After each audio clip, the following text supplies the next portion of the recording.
I am the master of my fate. I am the captain of my soul. We're exporting a whole lot of really bad and dangerous rhetoric, bad research, and unfortunately it's being picked up and amplified in other countries. It's the same battle, Mr. Myers. We've been at it before. They want to addict these kids, this time to an e-cigarette, which has a chemical that's addictive. We know what it leads to. Sadly, it leads to tobacco addiction, disease, and death. I'm going to get you addicted to nicotine. I have a customer for life. We have hundreds of cases nationwide where people have gotten sick or died using these devices. Look what they're trying to do. All the delicious flavors of e-cigarettes are poison. They're not people giving up smoking. They're not people that ever smoked before. Most people that vape never smoked before. Just think if your kid was doing this and winds up with an IQ 10 or 15 points lower than he or she would have had for the rest of her life. Most people who vape are current or former smokers. For the addicted adult smoker who switches, there's going to likely be a reduction in risk. There's a tremendous push to bring about prohibition, to actually prohibit vaping. Whereas the evidence strongly suggests that actually, up to now, the most successful way of people stopping smoking cigarettes is vaping. When vaping increases, smoking decreases. That's right. When vaping is restricted, smoking increases. We're worried that, in fact, a lot of members of the public still think that using an e-cigarette is as harmful as smoking a cigarette. I mean, I have said that it would be tragic if smokers didn't quit and carried on smoking because they haven't tried an e-cigarette, because they're worried about the safety of an e-cigarette. The most disheartening thing is still the anti-choice rhetoric, the desire to enforce this quit or die mentality and refuse to allow individuals to reduce their risk unless they're willing to give up everything. I am the master of my fate. I am the captain of my soul.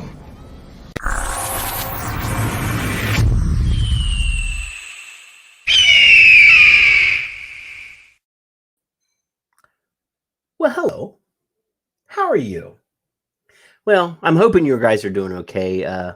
It's Friday, so here we are doing our little show like we do every Friday.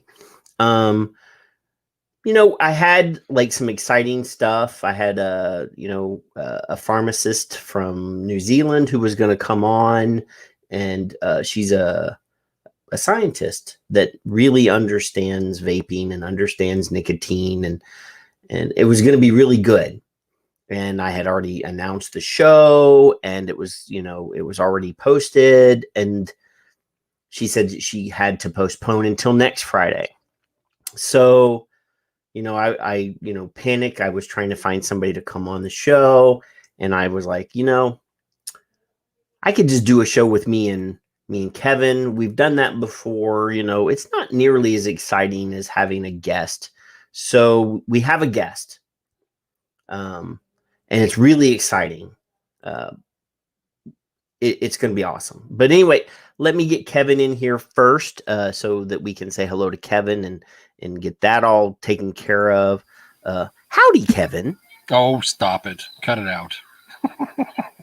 Hey, Kevin, there's a movie out.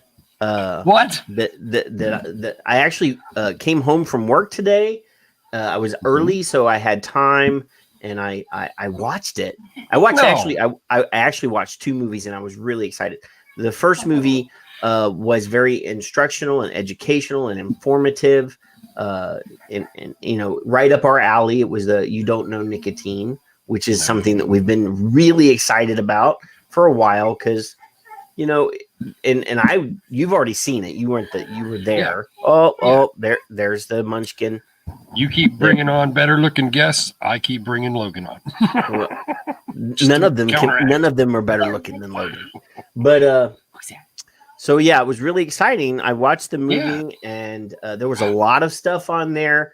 That what's really funny is I think Aaron watches this show because there was Dr. Paul Newhouse. We've talked about him for years on this show. Yes, and he was on there. Yes.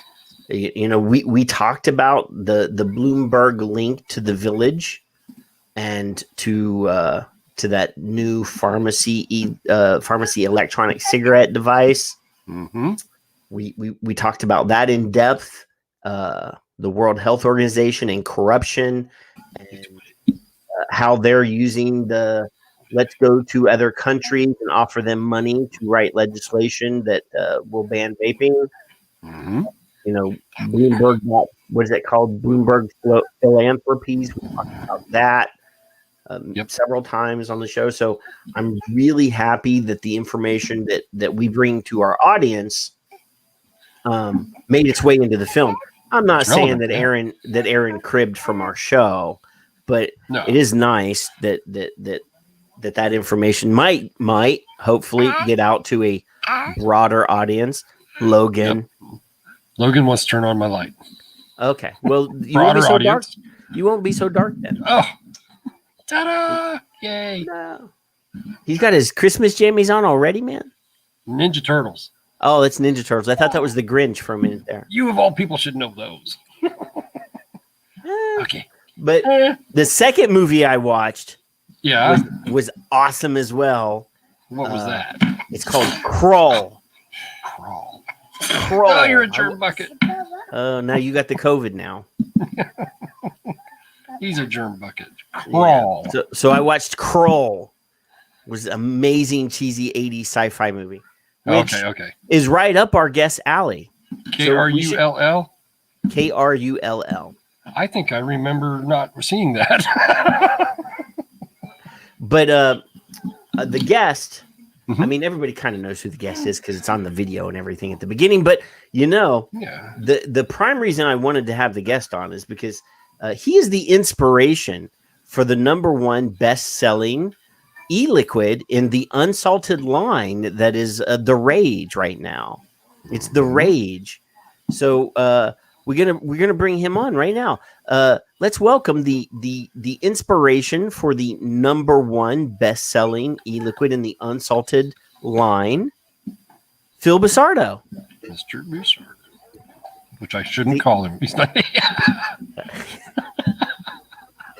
He's just waiting. Listen. I have so much to say. I'm ready. Kevin, was that your child? A grandson. Your grandson? Okay. Yeah. I feel guilty about dropping any F-bombs. No. Nope, he can't hear you. He can't hear you. Headphones, my friend. Headphones. I'm positive. So here's how I need to start this. First of all, the way I heard the intro was, ladies and gentlemen, I had a very, very interesting, exciting show for you tonight, but that guest couldn't show up, so instead we got Busardo. Okay, that's the first thing I heard. Let's see, what else did I hear there? I heard, Kevin and I could have done the show ourselves, but I agree with you. I agree with you. Who the fuck would want to watch that? Exactly. What else did I hear there? Having your grandchild there, you're advertising to children. We need to stop that. Okay, and the intro, the music that you were playing for the countdown, right? Mm-hmm. That's very good. I like that. I was jamming to that. I think it's far better than the intro music that Dimitri plays. And this is just a show. It's just a show idea. Just a show idea. Okay, just 1 hour of that music, and just sipping on some vodka and lemonade. Just that.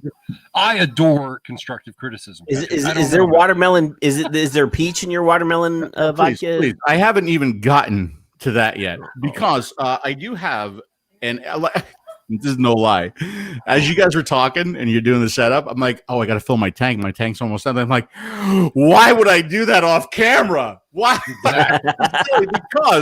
because what I can do is I can just slide this Aries 2 LE open, and I could pull out the #1 best-selling flavor in the Unsalted line, the delicious watermelon peach. And I can go ahead and take this. It's #1. It's the #1 selling. No, please. If you're gonna say it, you need to say it the right way. Okay, Patrick, please. Okay, it's the #1 best-selling flavor in the Unsalted line. That's the correct phrase. Followed by the delicious watermelon peach. That's the exact way. It's funny because I missed the delicious watermelon. Yeah, you also didn't say the number one best-selling flavor. You just said the number one best-selling, like in the Unsalted. Like you got to say flavor. You got to. It's really interesting because now, like on the Smoker Show and on the DP Show, I got people in the comments. They're going, "Is Phil vaping the number one? Is he going to say the number one best-selling? When is he going to say that? When it's like I'm expected to say that now. So to make any potential fans happy out there. And I don't like the word fans. I like friends. Like, who the hell am I to have fans? That's ridiculous. Okay. The number one best-selling flavor in the Unsalted line, the delicious watermelon peach. Okay. All right. Intonation on the. The or the. Oh, my goodness. How are you guys doing? Thank you very much for having me on the show. It's kind of a last-minute thing. You didn't know when you asked me, but my parents are in town. I haven't seen my parents in like a year. And so mom and dad are in town, my brother and my sister-in-law, my niece and their dog. So I have a house full of people. They're going to be here for about 3 weeks. They've been here for about a week so far. So I'm like, I'm stressing out. I'm not stressing out because they're here. I'm stressing out because like there's a bunch of videos that I need to get done, right? And they keep saying, like, just pretend like we're not here. Just go do your thing. And they're very, very good, very easy, But like I feel like I just want to be with them. I want to spend time with them. I haven't seen them in such a long time. They were really iffy about coming down here because of what's going on with this COVID horse shit. They didn't want to fly, so they drove down. My brother drove. It was like a 19-hour drive for them. So they're here now, and believe me, if it was up to me, I would be like, you know what, just fuck vaping for 3 weeks. I just want to spend time with my family. But I got to do what I got to do. So I got to put some content out there. So I did want to say something earlier today. You know what? It's Kevin, not Kevin. Patrick, it's your show, so please say something. Please. Don't let me just take over the whole show and just talk the entire time because nobody wants to hear me. So Patrick, please say something. So that's enough. Earlier today, that's good enough. Hey, did I tell you about the number one best-selling flavor in the Unsalted? Oh, you muted me. Oh, okay. I see how that is. So earlier today, earlier this afternoon, when I was promoting the show on Twitter, I tweeted and I tagged you in the tweet. And I'm not sure that you saw this. So I felt like I needed to put this on screen for you to see this because this is important. So, obviously here's my tweet. We had to reschedule, and this was the young lady that was going to be on, but she'll be on next week. And there's the graphic that I made. I saw that. Yeah. And then I scrolled down, and there's Hamish says that he wants you to show off the 2019 award-winning vape model picture, which I don't know what that is about. Yeah, I can find that. Yeah. And then I scroll down a little bit further, and my very good friend and viewer in the show, Mark Sliss, says, 5 minutes ago, I sold a Platform Series kit to a lady and showed her a picture of Phil. Her words, he's a hunk. I'd buy him or his tank. He says, I stay silent. No. Are you kidding me? No, he's in the chat. I know he's in the chat. Mark's in the chat. So then I replied back, Mark, he really isn't expensive. I just bought a Chroma Z kit and he agreed to come on. If you don't have them in your shop, you really need to get them. The best AIO for smokers on the market, in my humble opinion. This is pretty monumental that a lady could possibly break up the bromance, though. That's believe me. She says that he's a hunk. Yeah, and I'd buy him or his tank. Well, listen. All right. I am finding that. I will find the picture, but should we go back in time a little bit? How about that? Look at that. Talk about a hunk. Look at that. Right. Yeah. Look at that hairy chest. That is that. I think I shaved it off. That's honestly what happened. I did. But please, the girl who said I was a hunk, you go ahead and send me your contact information. Anything, please. I would love to talk to you. Well, I'm looking for the photo. I can't find the photo. I'll find it. It's got to be here. If not, I'll go back over there while you guys are talking. I'll definitely find it. I know which photo we're talking about. I'll find it. Yeah. So I know that Demetrius saw the film because he already tweeted. Have you seen the film? Do you know Nicotine? Yeah, no, I have the T-shirt. The T-shirt is in the room. I was wearing the T-shirt the other day, and no, I haven't seen the film yet. I do have the code. I have the code. So yeah, I'm gonna see. I got to break away and I got to watch it. I mean, I'm obviously very, very interested in it. I was interviewed for the movie. I don't think I made the cut. But yeah, I mean, I want to see it. I want to see what Aaron. Now you saw it, right? Well, you saw it and Krull. I did. And you know, Kevin, he went to the premiere, the drive-in movie premiere. Okay. Stayed in the car. Oh, there it is. There you go. This is the one, I think. Yeah, that's the one. Yeah. See, even a senior citizen can still be sexy. Oh my God, these bastards! They go ahead and meme it and tell you. Yeah, that's the photo, but you know, the one that I have isn't memed so meanly, and it's black and white, and I think I look much sexier in black and white for some reason. I'll find it. I'm just wondering. I know that you could rub it and make it bigger. These protective undergarments.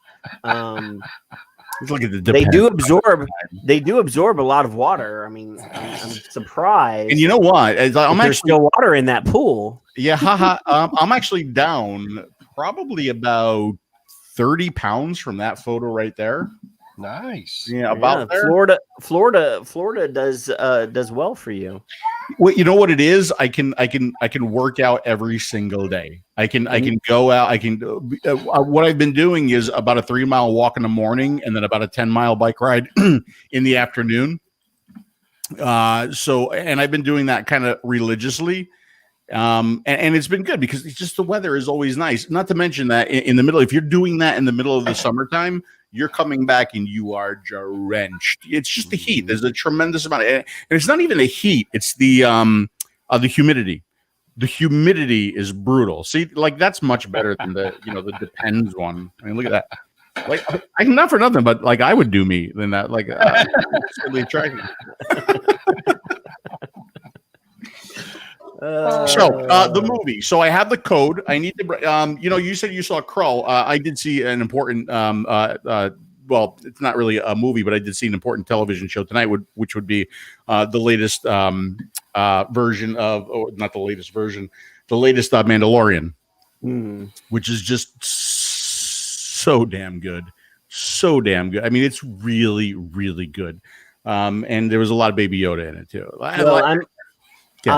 I'm waiting until there's more episodes so that I can sit on my fat ass and watch like a couple, like an hour or so, because they're only like 30 to 45 minutes a piece or something like that. They're not very long. Really, really short. And I look at the time, I'm like, 33 minutes. I want more. Just give me more, you know? Yeah. In that picture, Bill noted that right beside your arm was the number one best-selling flavor from the Unsalted line of e-liquids. Where's that? In this photo right here? I guess so. No. Must have been the Depends one. Yeah, I think it's in the Depends. Yeah, it probably is. It's in the Depends one for sure. Yeah. So tell me about the movie. How was it? Was it good? Well, like I said, a lot of the stuff, it's like the first movie, A Billion Lives. It's I really that movie. I mean, for us, the people that are that are in it, that are reading stuff and sharing, a lot of the articles that we've shared over the years had a lot of that content in it. Yeah. It was good to watch, and it was good that it was all packaged up in one place.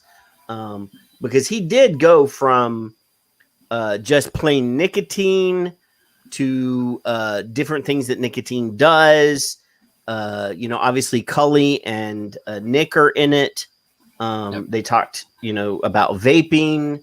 They talked about smoking. So it wasn't all. I mean, obviously, there's a lot of pro vaping stuff in the movie. There's a lot of information, but they do have like scientists on there talking about nicotine. Yeah, and we've talked about they're talking about they even got Stanton glands in the video. You'll need to pay close attention to that part. Stanton apparently is anti-vaping because it messes with his Viagra. Something like that. I can't remember exactly. That's all I'm going to bring up. You really need to watch because he talks about erectile dysfunction. when talking about nicotine. You know, Stanton Glasses, he is on my "you can go fuck yourself" list. Well, really, him. And by the way, because I was watching your intro too, Andrew Cuomo, he's on that list too. There's another. Him and his fucking brother are on my "go fuck yourself" list. Sorry, those but are bonus. Am I Those allowed are bonus to curse drink words on the show? Am I allowed to curse on the show? You are definitely allowed to curse on the Okay, show. good, because if not, I screwed up many times already. Yeah. So I mean, I don't want to spoil a lot of the information that's on the show. Yeah. Talk about it in the movie. We want to talk about it, very generally or whatever. But there's some moments in that movie where you're going to be almost. I mean, I'm a hard ass motherfucker, and I don't really cry unless my dog gets killed or something. But there was a moment in there where my eyes got a little misty. Mm-hmm.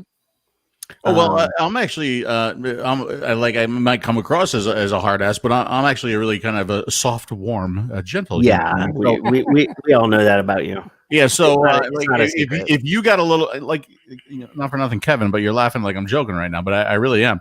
Oh no, Demi's your reference. He's very, very, very sensitive. Yes, very sensitive. So take your Kleenex with you. Yeah. I know beside your Barca Lounger, you probably already have a jar of Vaseline and a box of tissue papers. But is he talking to you or me? Vaseline. Why would I use Vaseline? It's so hard to clean up. That's why you use KY. It's got to be water soluble, Patrick. Please. So yeah, it was interesting because we were just talking about the movie on the show the other night, the DP show, and we were talking about because there were some people who came to me that wanted to go to the drive-in, and they were like, I don't know if I should be seen there. I'm like, what do you mean you don't know if you should be seen there? Well, because I heard it's funded by Big Tobacco, and I'm not sure about Aaron's intentions, and I'm not sure if he's on our side.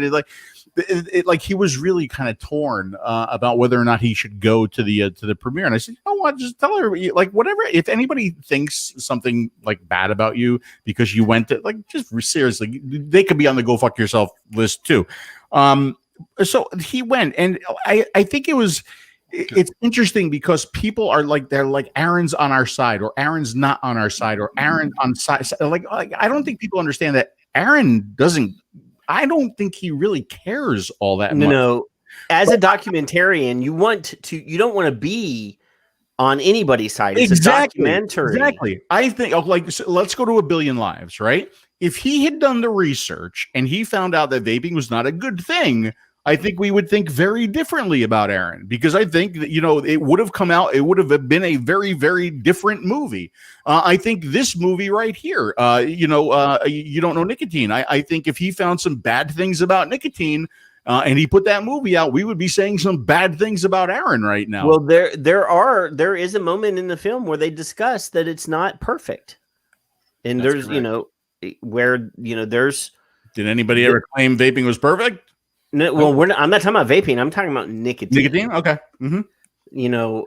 That it's not everything to everyone, and you have to watch the movie to understand the point that's being made there, and all of the benefits that we always discuss are not equal in everybody. Right. So a billion Lives was not a vaping movie. No. It ended up. Thank you, Phil. For fuck's sake, 1,000 people think it was, and for 1,000 reasons, it was not a vaping movie. In this nicotine film, I personally told Aaron and asked Aaron in the same genre, if you want to call it that I don't want him to take a side. I want to hear the truth about nicotine. I don't want this to be a vaping movie. It's not. Right. And I'm hoping Patrick will nod his head at least, but it's not about vaping to begin with. It's about nicotine, right, and the benefits or the deficits, whichever. Absolutely. Whichever. And I'm sure that everyone had ample fucking, Demi's also a drink word, opportunity to speak their piece the first time Aaron asked the question, and he gave them more than enough time to ask the question on some of them. And you're going to be stunned. You will be stunned. And if it's a vaping movie, you're not listening to the content of the film. Right. I mean, if he makes a movie that's about vaping, there's a very small segment of people that are going to get off on that film. Yeah. The whole point is to talk about nicotine.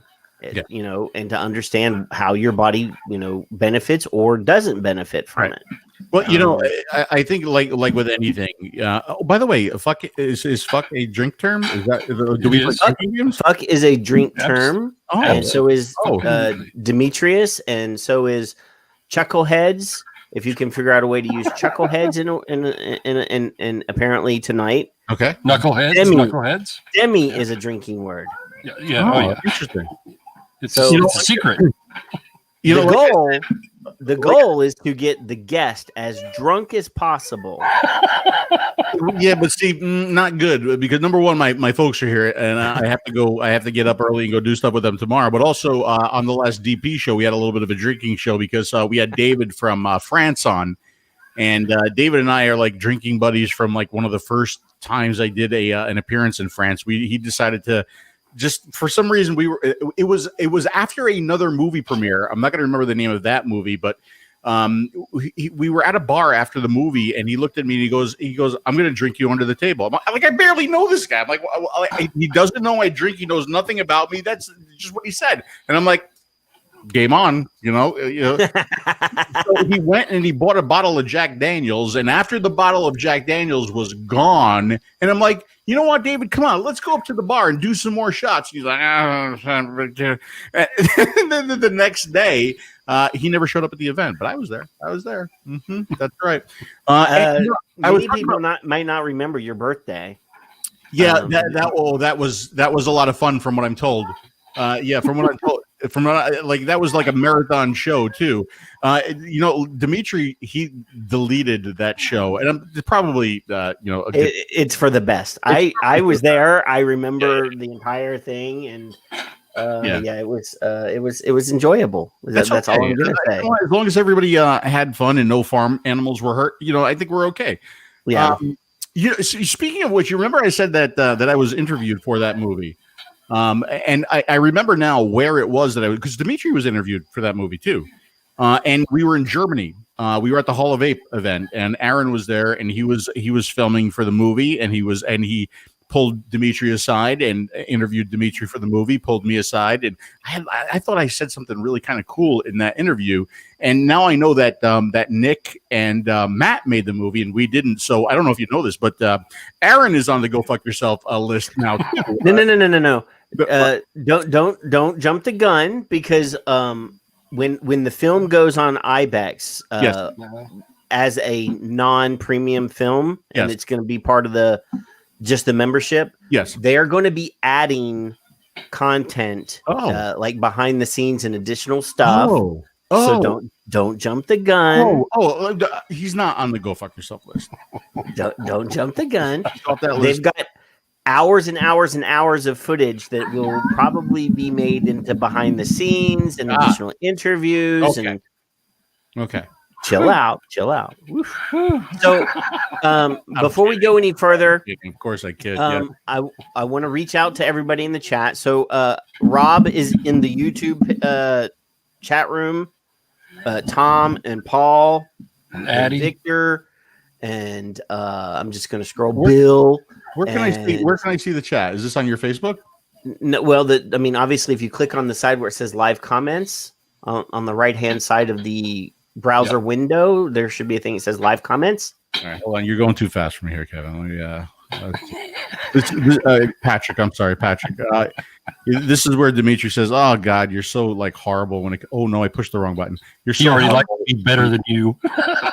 When it comes to social media, you're so bad, and he does it. Then he makes fun of me, and he's right. I really am not good at it. But let's see, where the hell did I put? It's got to be here somewhere. I shared it on my. Okay, here's the link. I found the link. Okay, I clicked that. Right. Well, no, you can just in the window the screen that you're looking at in StreamYard. Yeah. Yes. On the right hand side, there's there's private chat or comments. Comments. Hi everybody. Demi would be so proud. He found it. Listen, Hamish, I'm not acting old. I am old. There's a very big difference, my friend. He is. Mark is here, and Ron, and Leanna, and David, and Shannon. Oh, I'm so happy. Victor, and Ed West. Here I was thinking I was all by myself, but no, And, all these really good people. RBMKII is in the YouTube room as well. Hamish is in the Periscope room. Oh. Because we're on Twitter as well, and Addie Tooney is on the YouTube page. Yeah. So yeah, there's actual people, and I'm sorry if I didn't say your name, but and to Hamish, seriously, yeah. So well, no, hold on. I need to share a philosophy with you because he said that we're old. We're not getting older, my friend. We're getting better. That is my story, and I'm sticking to it. That's been my story for years now. So remember, we're steeping. We're steeping. Fine e-liquid. Yes. So let's go ahead and today Aaron dropped a new trailer for the film. Okay. I know that everybody in the chat room is going to watch this film or has already watched this film. I'm sure you're going to, but let's watch the trailer anyway because I downloaded it and I have it ready. So here we go. We asked people around the world what they thought about nicotine. I know it's not very good for your health. Very addictive. It ruins you. It's not healthy. Nicotine was a culprit instead of smoke because we want people to quit smoking. Smoking is just very different from nicotine by itself. What are the dangers of nicotine? The biggest danger of nicotine is it's an addictive drug. It changes your brain.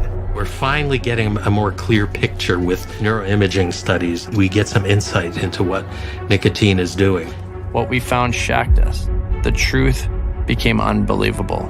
These nicotinic receptors in the brain turn out to be really important, really important. Nicotine improves alertness, concentration, mood, and memory. Nicotine may be a good drug for some people as a medicine. We made it into a pharmaceutical at the NIH. I had a choice to make, to watch her suffer like this, or to put a little patch on her. They're really relying on this drug to do certain things to help with their thinking. So we're investigating in late life depression, Down syndrome, HIV, early Alzheimer's disease, other cognitive problems. For some people, those effects are really profound, almost to the point where they can't live without it.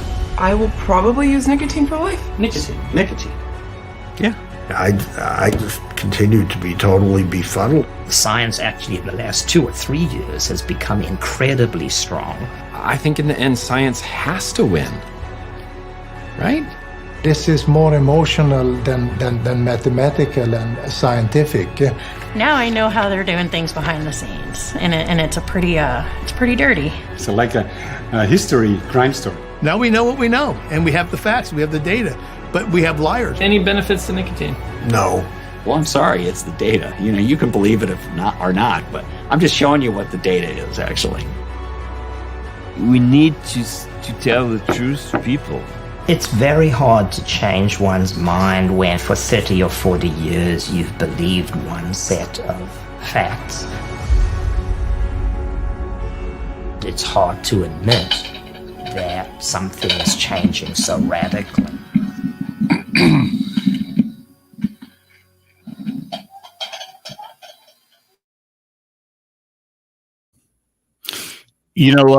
Are we back on or are you muted?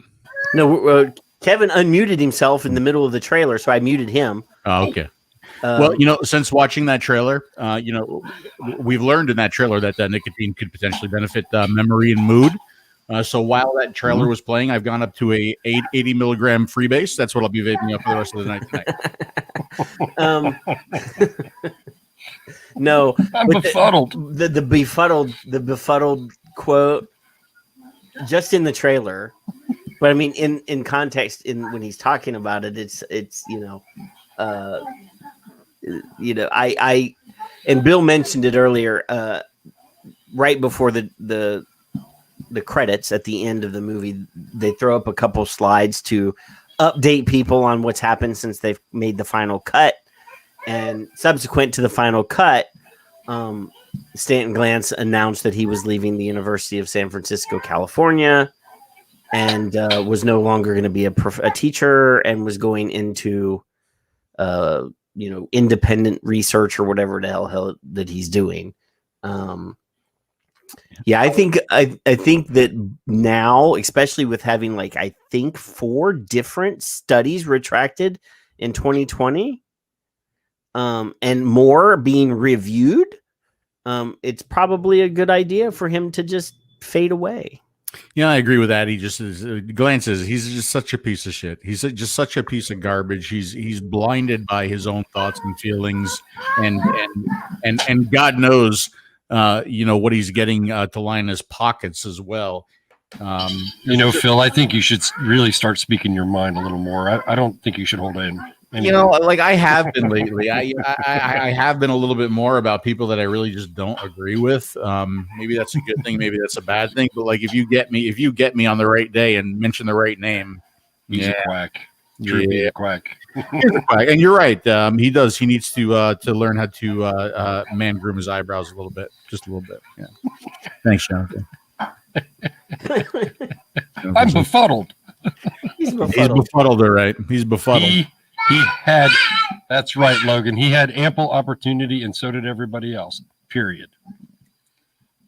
And we actually have him on video from a hearing in California about 6 years ago, where he basically said, if you guys were not, you guys need to separate yourself from big tobacco. Well, we were never connected to big tobacco, and he essentially admitted in that video clip that he knew that we weren't part of big tobacco, and that he knew the truth and was still going to crush us.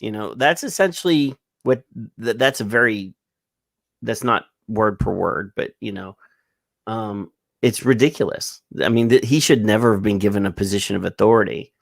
And my God, he's a mechanical engineer. What gives him the credentials to be talking about the human body and medical stuff? There's probably a lot of people out there that shouldn't be talking about what they're talking about. For example, the 3 people that you're listening to right now. Oh, no. We're experts in our fields. I don't know where my field is at, but I'm an expert in it. You're definitely an expert in that field. Yes. It's probably got corn growing in there or something to make whiskey out of. But speaking of whiskey, I'm going to show you something. Are you familiar with this, Mr. Phil Busardo? I am not. So you see there, J Beck. Yeah. JBEK. Yes. So there's a guy named Rodney Jerebeck, or RJ Jerebeck, who has an e-liquid, or was part of an e-liquid company called 5 Ponds. Yeah, Rodney. Yeah, Rodney. He's making alcohol. He's making liquor now. Rodney has a distillery. No kidding. Yeah. Good for you, Rodney. I wonder if any of it came from steeping that Castle Long Reserve in those oak barrels. I wonder. I got 2 different ones here. Look at you. We're gonna do a whiskey show at some point. We're just gonna do a non-vapey whiskey show, and we're all gonna do shots just all night long and just get drunk. Can I be on that show? You can be on that show, but you can't do it while your mom and dad are in the house. No, that's bad. That's a bad idea. Yeah. So obviously there's a segment in the show that talks about dark money. Ron Marshall brought it up. So we're going to get very generalized here real quick. Dark money, and specifically from nonprofit organizations. So 501c6s, I think, or is it C3? Anyway, there's different 501 nonprofits, and only the 501c4 can actually lobby. But 501c4s also don't have to disclose their donations. So you get to see in the film a lot about where the anti-vaping money is coming from. And it is, we know about it, but, I'm hoping. So today, for example, we've been talking about Australia a lot on the show, and I'm going to go to Twitter real quick because I actually promoted the show to a Australian lawmaker who happens to be a vapor. So Miss Holly Hughes is the chairperson for the Australian Senate Select Committee on Tobacco Harm Reduction, and she's the chairperson.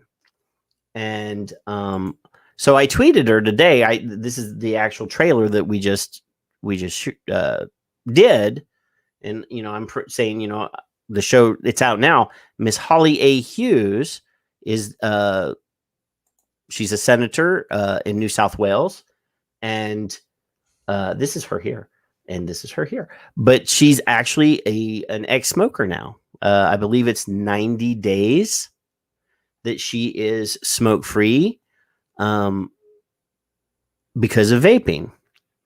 And I think that's awesome. And they actually put her as the chairperson for the committee.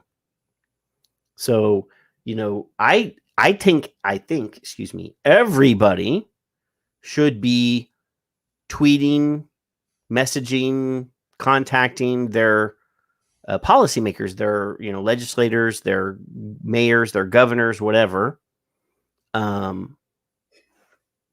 A link to this, to either the trailer or to the IBEX pre-order or whatever for the film, because those are the people you want to see the film. Yeah. I mean, really, those are the people that will benefit us most. And obviously, if you have somebody that's a smoker that wants to quit, but has been kind of hesitant because of all the hysteria, those people need to see the film. Yeah. Vapors, you already made the choice, really. I mean, you already are living the benefits of vaping.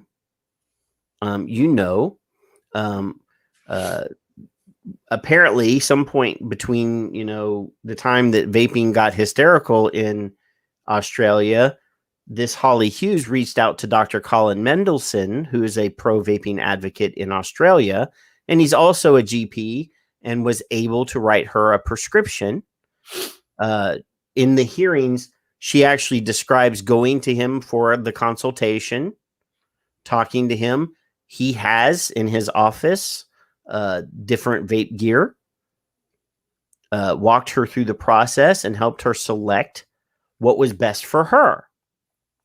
Now, picture, if you will, going to your doctor's office in Australia or in the States or anywhere else and finding a regular GP that's not a pro-vaping advocate. Do you think you're going to get that kind of consultation with a doctor having a bunch of different types of hardware and different e-liquids and all sorts of other things to walk you through the process? Because in Australia, as many of you know, one of the things the Australian government's trying to do is push through a prescription model. Obviously, you already are supposed to have a prescription to possess nicotine now. But they're actually going to the point where they want you to only be able to get nicotine at the pharmacy. Now, if you're a smoker, first, as a smoker in Australia, you would be required to go to your GP, go through a process where he would then write you a prescription. Then you would have to go to the pharmacy. But the problem is, and we've talked about it before, there's only like 10 doctors in all of Australia that are writing these prescriptions. If your doctor is already anti-nicotine, because we did we read a story on here a few weeks ago where I believe it was something like 70% of the GPs in Australia believe that nicotine causes cancer. So first you got to get through that hurdle. Then you got to get through the hurdle of going to a pharmacy. Now, do you think that pharmacists are going to stock up on different hardware for you to try at the counter to figure out what it is that is going to work for you? Hey, Patrick, if they have to go through all this for nicotine for electronic cigarettes, they have to get their cigarettes through a pharmacy too, right? No. But they have to get a prescription for their cigarettes too, right? I mean, no. Okay. No. And obviously having to get a prescription for something that I mean, literally, they did actually have some academics on there that claimed that nicotine is not safer than smoking. But even Simon Chapman, who is Kevin's favorite guy in Australia, admitted in the hearing that vaping was less harmful than smoking. You don't have to have a prescription for the thing that is known worldwide to kill 50% of the people that use them as instructed and as they're designed to be used. But you have to get a prescription for the thing that is less harmful than the thing that you don't need a prescription for. What's going on this planet? And then they started going after flavors, which is really sad because half of the shit that they were regurgitating and spewing on this hearing was Glantz talking points, were American talking points. They brought up the U.S. Surgeon General. They brought up the U.S. Surgeon General in their hearing, and I was just like, "What?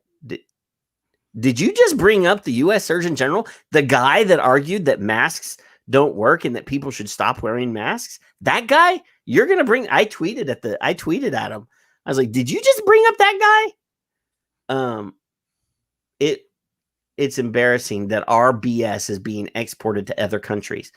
They had in the first hearing there were two. The first hearing they had these experts from New Zealand on there talking about what they're doing in New Zealand, and one of they are really driving this youth epidemic dialogue. I mean, even though and the guy's like, we don't have one.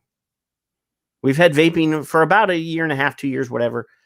We don't have one. There's no vaping epidemic. And then they had Clive on day 2, and they brought up the youth epidemic, and he's like, there is none. I mean, there's obviously experimentation, which is to be expected with almost anything, but we don't have a youth epidemic. And he said there's not even one in the States. And then he started to bring up the statistics and the numbers, and they cut him off real fast. So yeah, I mean, it is sad to me, but the saddest thing, Phil, I know this is going to get your gander up, or you're going to be all pissed off. On day 2, earlier in the day, one of the assholes on there, they brought up the fact that there are 220,000 Australians that use this product to quit smoking. And he said, well, that's not science. Those, they're anecdotes. There's no scientific value in that. So there's no scientific value in over 200,000 people who are not smoking and who are vaping now. Well, because vaping is not safer than smoking.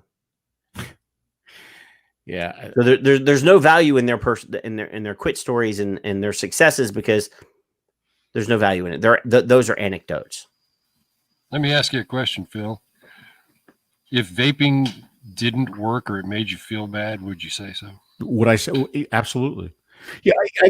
Then that's scientific. Yeah, no, of course. I mean, I've been saying since my early days of vaping and doing the reviews is that, and I think there were a couple issues that I brought out when they were brought up. I always said, look, if we find bad stuff, we should not be hiding it, right? We should put it out there. We should address it. We should see if we could fix it. But we should also put out the information so that vapors can make an educated decision on whether or not they want to continue doing what they're doing, right? Always. Correct. And if it continues to be safer than smoking, if that's what you choose to do with your body, then that's what you should be allowed and able as an adult, as an American, as a free citizen of this country. That's what you should be permitted to do.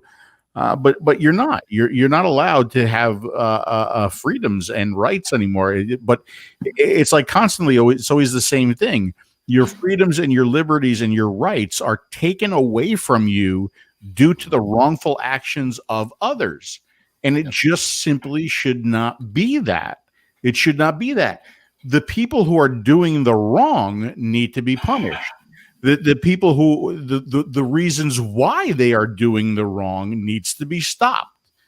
But this is what happened. This is a story that I've told many times, and this goes back years ago when I was in Rochester, and there was a school in Scottsville. I think it was a high school in Scottsville, and they used to have archery class, and everybody really enjoyed this archery class that they had. And there was one day in archery class that some piece of shit took the bow and arrow and they turned it around and they shot it and it went into the side of a house instead of where they were supposed to be shooting.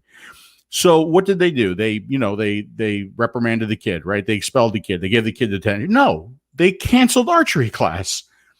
We got to stop canceling archery class, right? We have to stop taking things away that we should be permitted to do because of the actions of others. And in this case, it really is teens.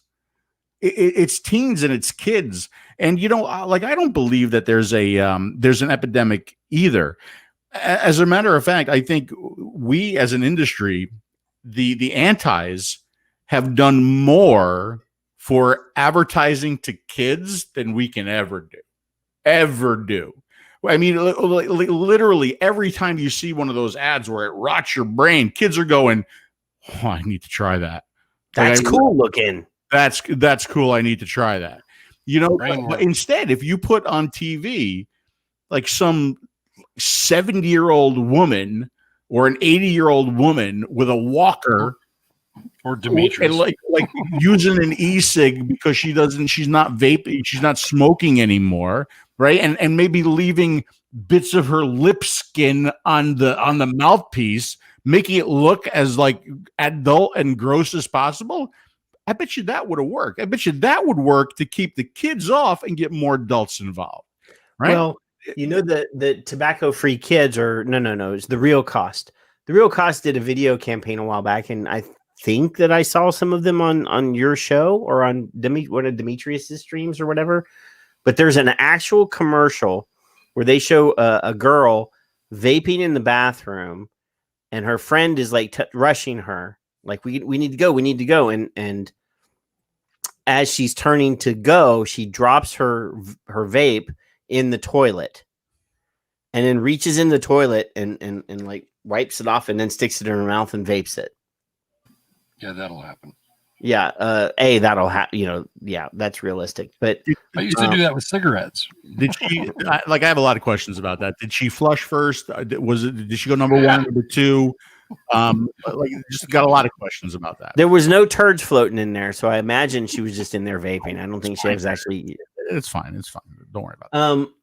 But one of the things that they kept doing with these, and this is something that I haven't seen as much here, but they were like blatantly going after these pro-vaping scientists before, like during, like one of the senators, every time that this one senator would start his round of questioning, it was, well, can you disclose whether or not you or your foundation accepts money from big tobacco? And by and large, every one of them. Now, Colin Mendelson said, like 5 years ago or whatever, when we started our organization, we got a $3,000 check from blah, blah, blah. And that was the only time that we've ever accepted money from them, period. Our books are open. You can look, blah, blah, blah. But I did want to point this out. I did want to play this. I think we've already played this last week, but this is a video from that Pippa cut from the stream and made a little video. I want you to see this because Dr. Alex Wodek like embarrasses the politicians here. Let me make sure my sound is up. Okay, so here we go. We're going to show this. I've never received any money directly from a tobacco company. As I explained in my reply to you, I have worked in public hospitals in Melbourne, London, and Sydney for over 40 years. And my salary, I presume, was funded. The money for that originally came from government revenue, and in Australia, cigarette taxation is the fourth largest source of general revenue, somewhere between $16 and $17 billion a year. So I can only assume that some of my income was partially derived from cigarette taxation, which means that the answer to your question is yes. I've, for over 40 years, received funding that originated from the tobacco industry. And I imagine that same answer applies to anybody who accepts any salary from any government, including politicians.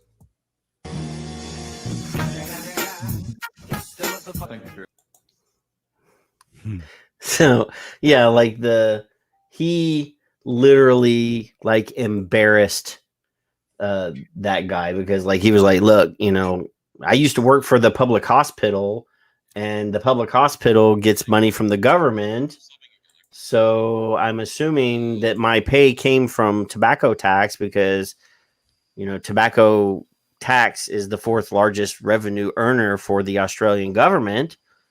But you're a politician and you collect a paycheck from the government, so I guess you do too. That's great. It was pretty good. It was pretty good. I like that.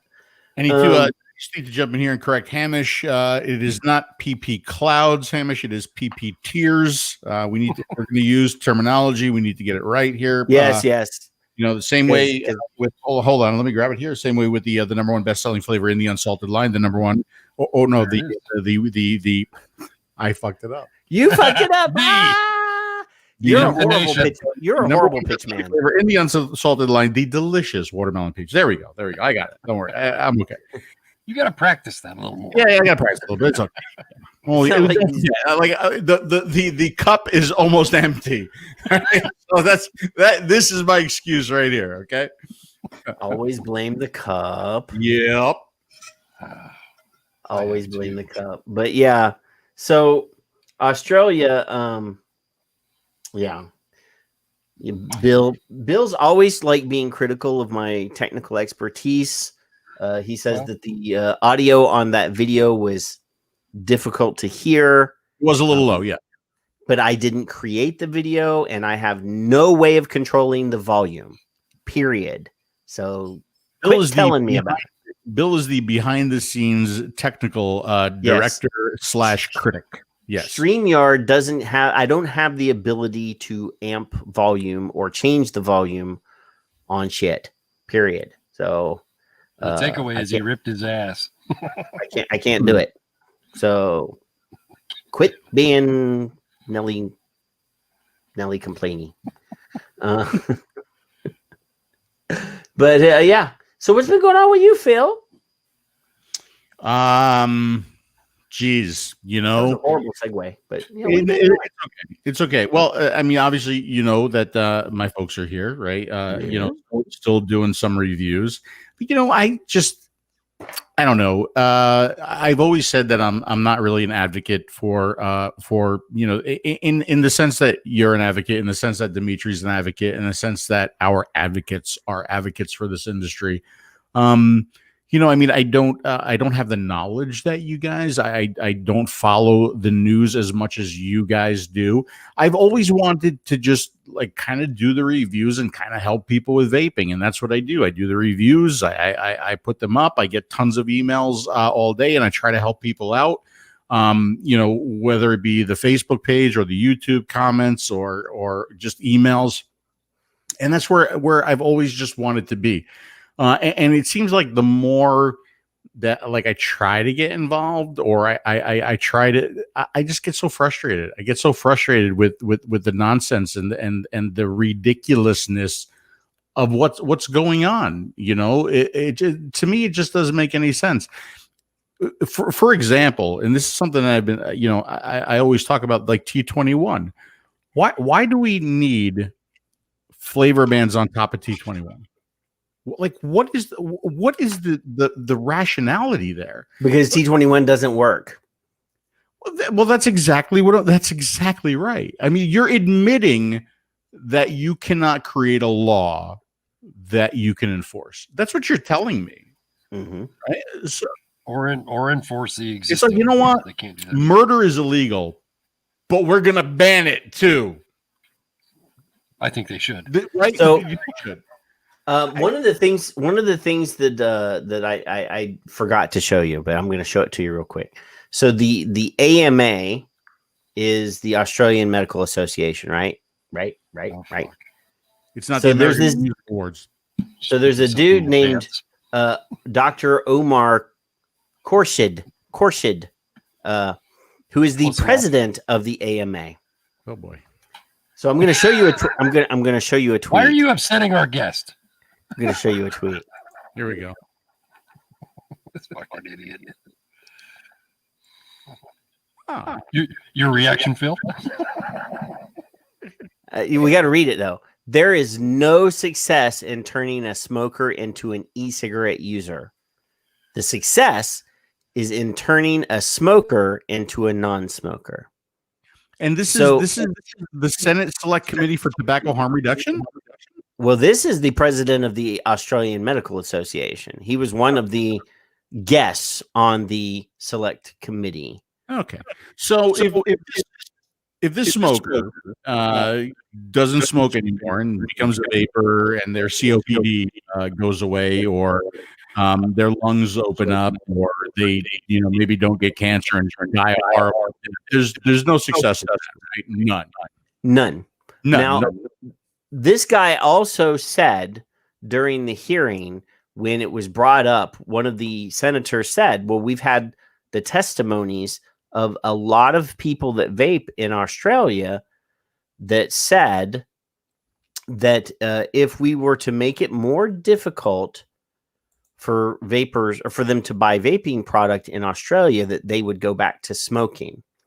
And he said, that's not true.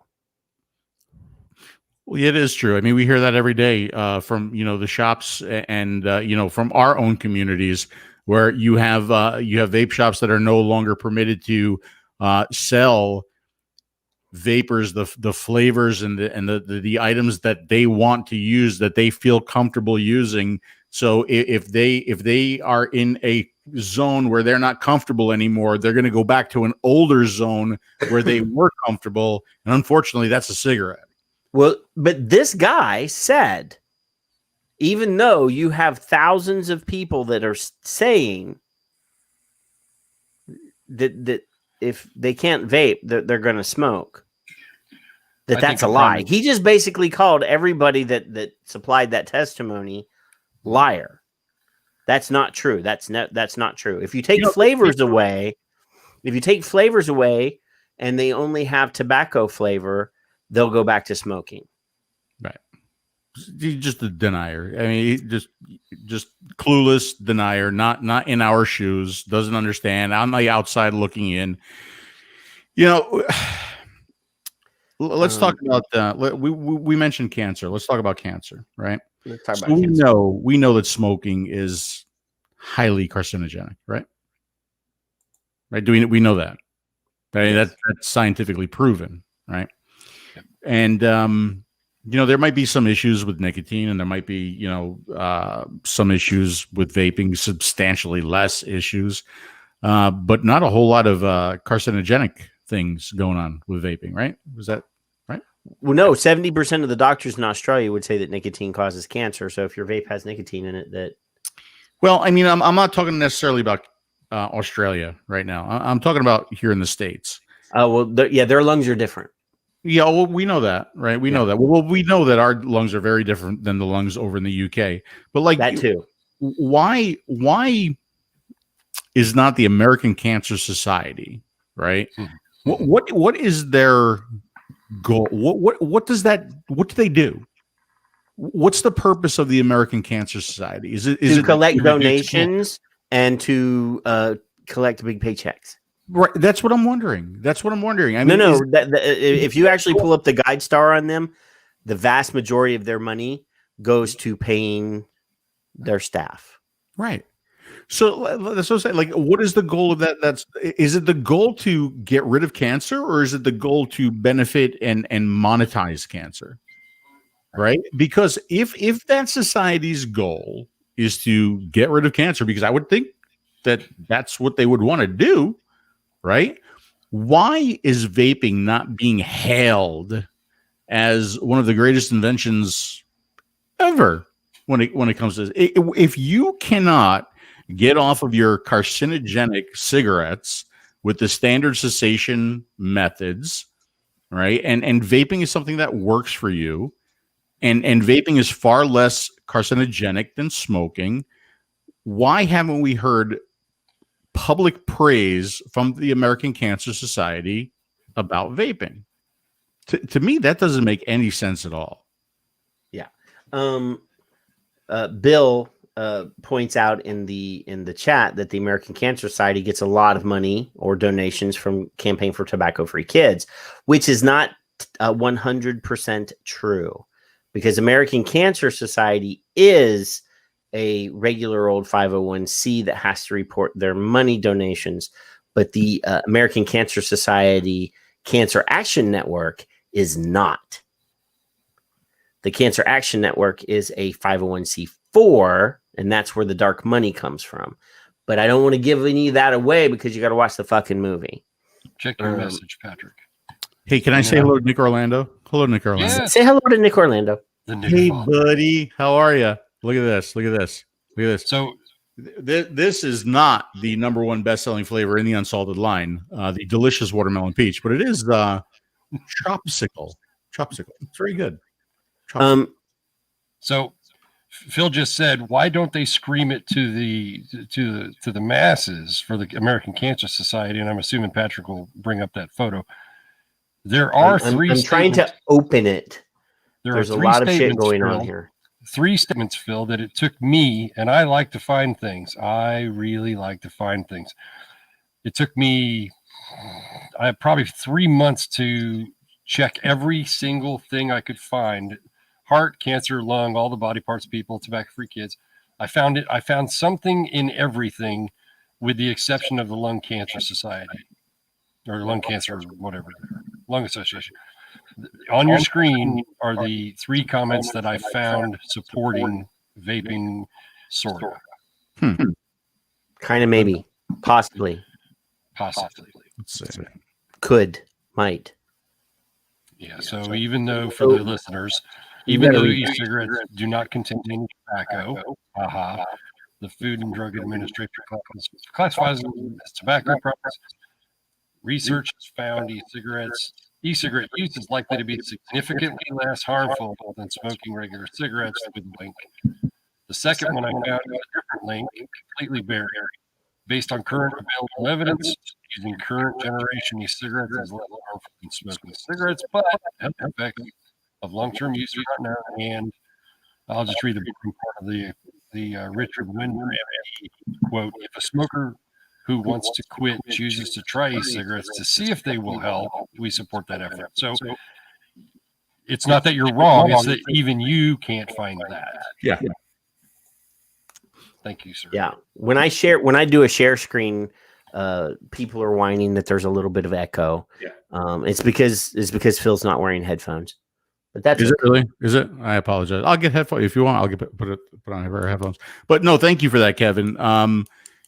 But I think maybe so when Cuomo is banning flavors, how come they're not bringing that up? How come there's not a huge? Where are they? You just showed me what you just showed me. Yeah. Why is there not a huge poster board going? But look, Cuomo, what about like this? Why are you gonna do away with the positives that they're talking about here?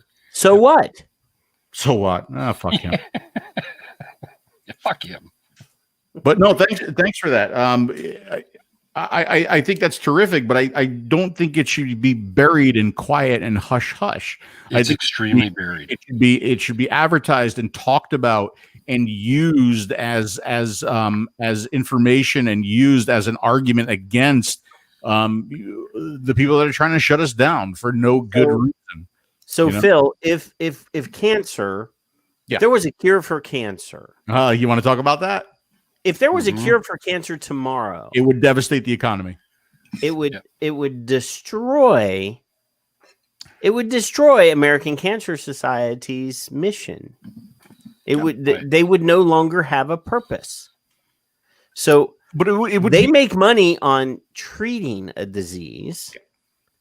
There's no money in curing a disease. So, on the record, I never thought about this way until I started vaping. Literally, yeah. Literally. I mean, their whole purpose, it's like American Lung. I mean, if smoking were actually closed down tomorrow, if the governments of the world, every government in the world said, we're no longer going to allow cigarettes to be sold in our country, there's going to be a huge black market for a short period of time. The tobacco farmers are going to go out of business. It's going to destroy the agricultural business in the United States because tobacco is one of our main cash crops in the United States and probably in other places in the world. But eventually, there's not going to be any smoking left. What the fuck are they going to do? They're going to go after all the industrial polluters in the world and say, oh, you're the reason why we still have lung problems. Then the Green New Deal is going to get passed, and then all of them are going to go out of business. Yeah. And then eventually they're not going to have anybody to blame. Yeah, it's a vicious cycle of people making money off of evil things, right? And right. But see, like what you were talking about, though, like if the cure for cancer were to come out tomorrow, like what would the American Cancer Society do? It would be more than that. I mean, if you think about it, it would be an economic breakdown like we have not seen. Think of the number of hospitals that would go out of business the next day. Think of the number of doctors that would not have jobs the next day.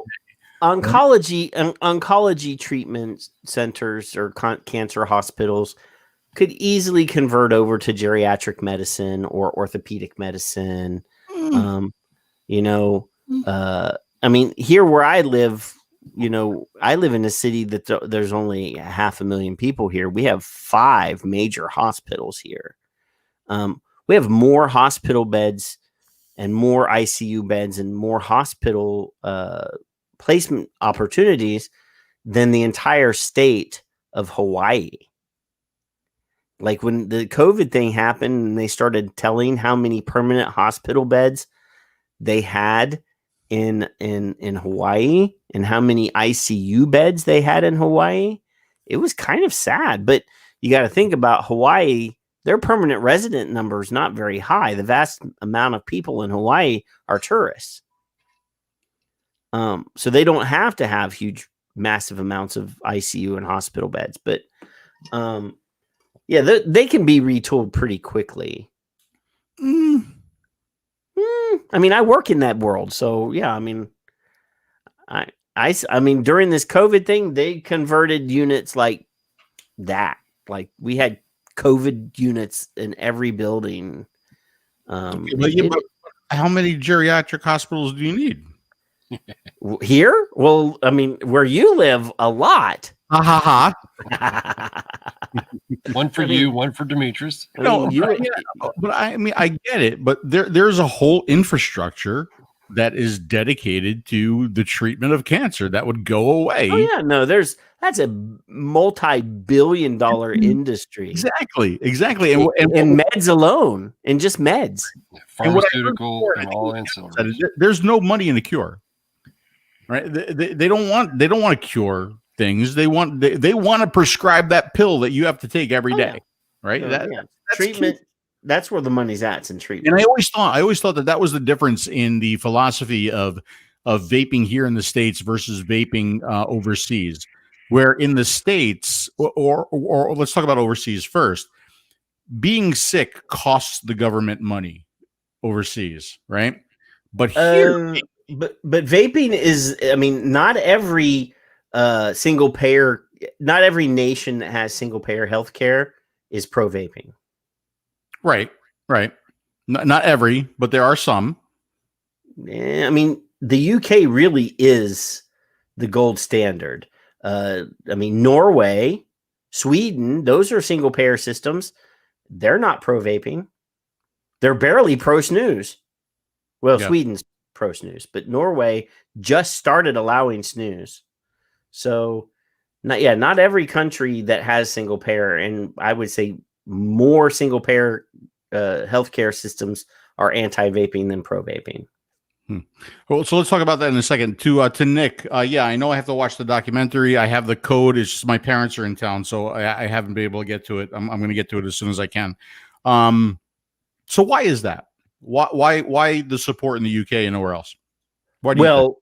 I mean, again, there's bits and pieces that we've talked about on the show before, but obviously, the World Health Organization swings a big fucking stick in the EU and third world countries all over the world.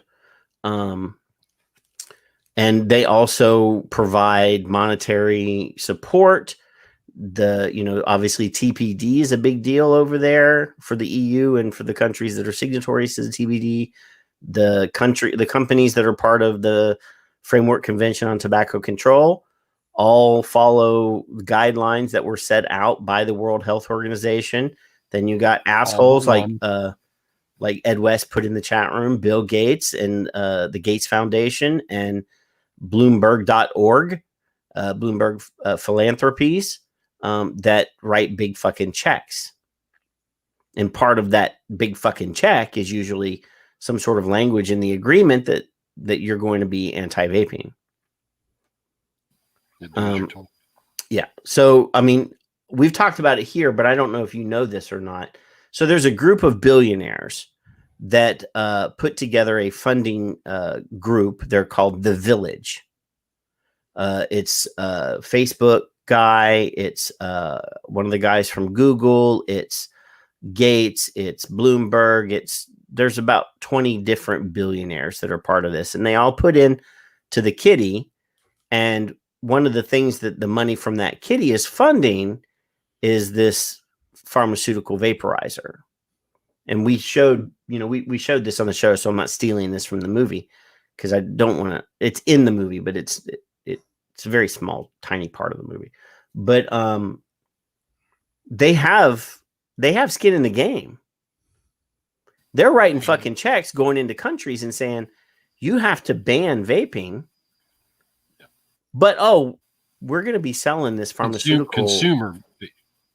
Yeah, we're going to be selling this pharmaceutical product that's being approved, or that's in the approval for medical pathway at FDA. So we want to be the only place people can get nicotine. Yeah, I think Nick Orlando pretty much sums it up when he says filthy. It is. Yeah. It is. It's it filthy, is dirty, it's crooked, fucking it's dirty. It's disgusting. Yeah, but in your tinfoil hat moments, just look up The Village. Look up the people that are in The Village. That's the name of the organization, and they're they've got a logo and everything. It's not like but they're going all over the world pushing different things, not just this. And they're using their paycheck. They're using their checkbook to get their way.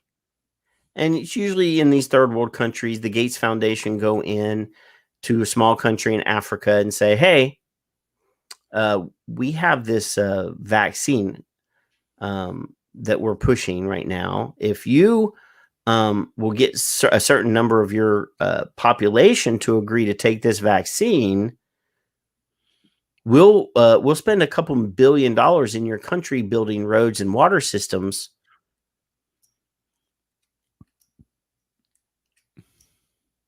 So over the last decade, the Gates Foundation has tested huge numbers, because, not just the COVID vaccine, but all sorts of other medicines and stuff. Because that organization has been doing vaccine research and medical research for a decade now. And there's a huge chunk in a I can't remember whether it's Rwanda or whether some other.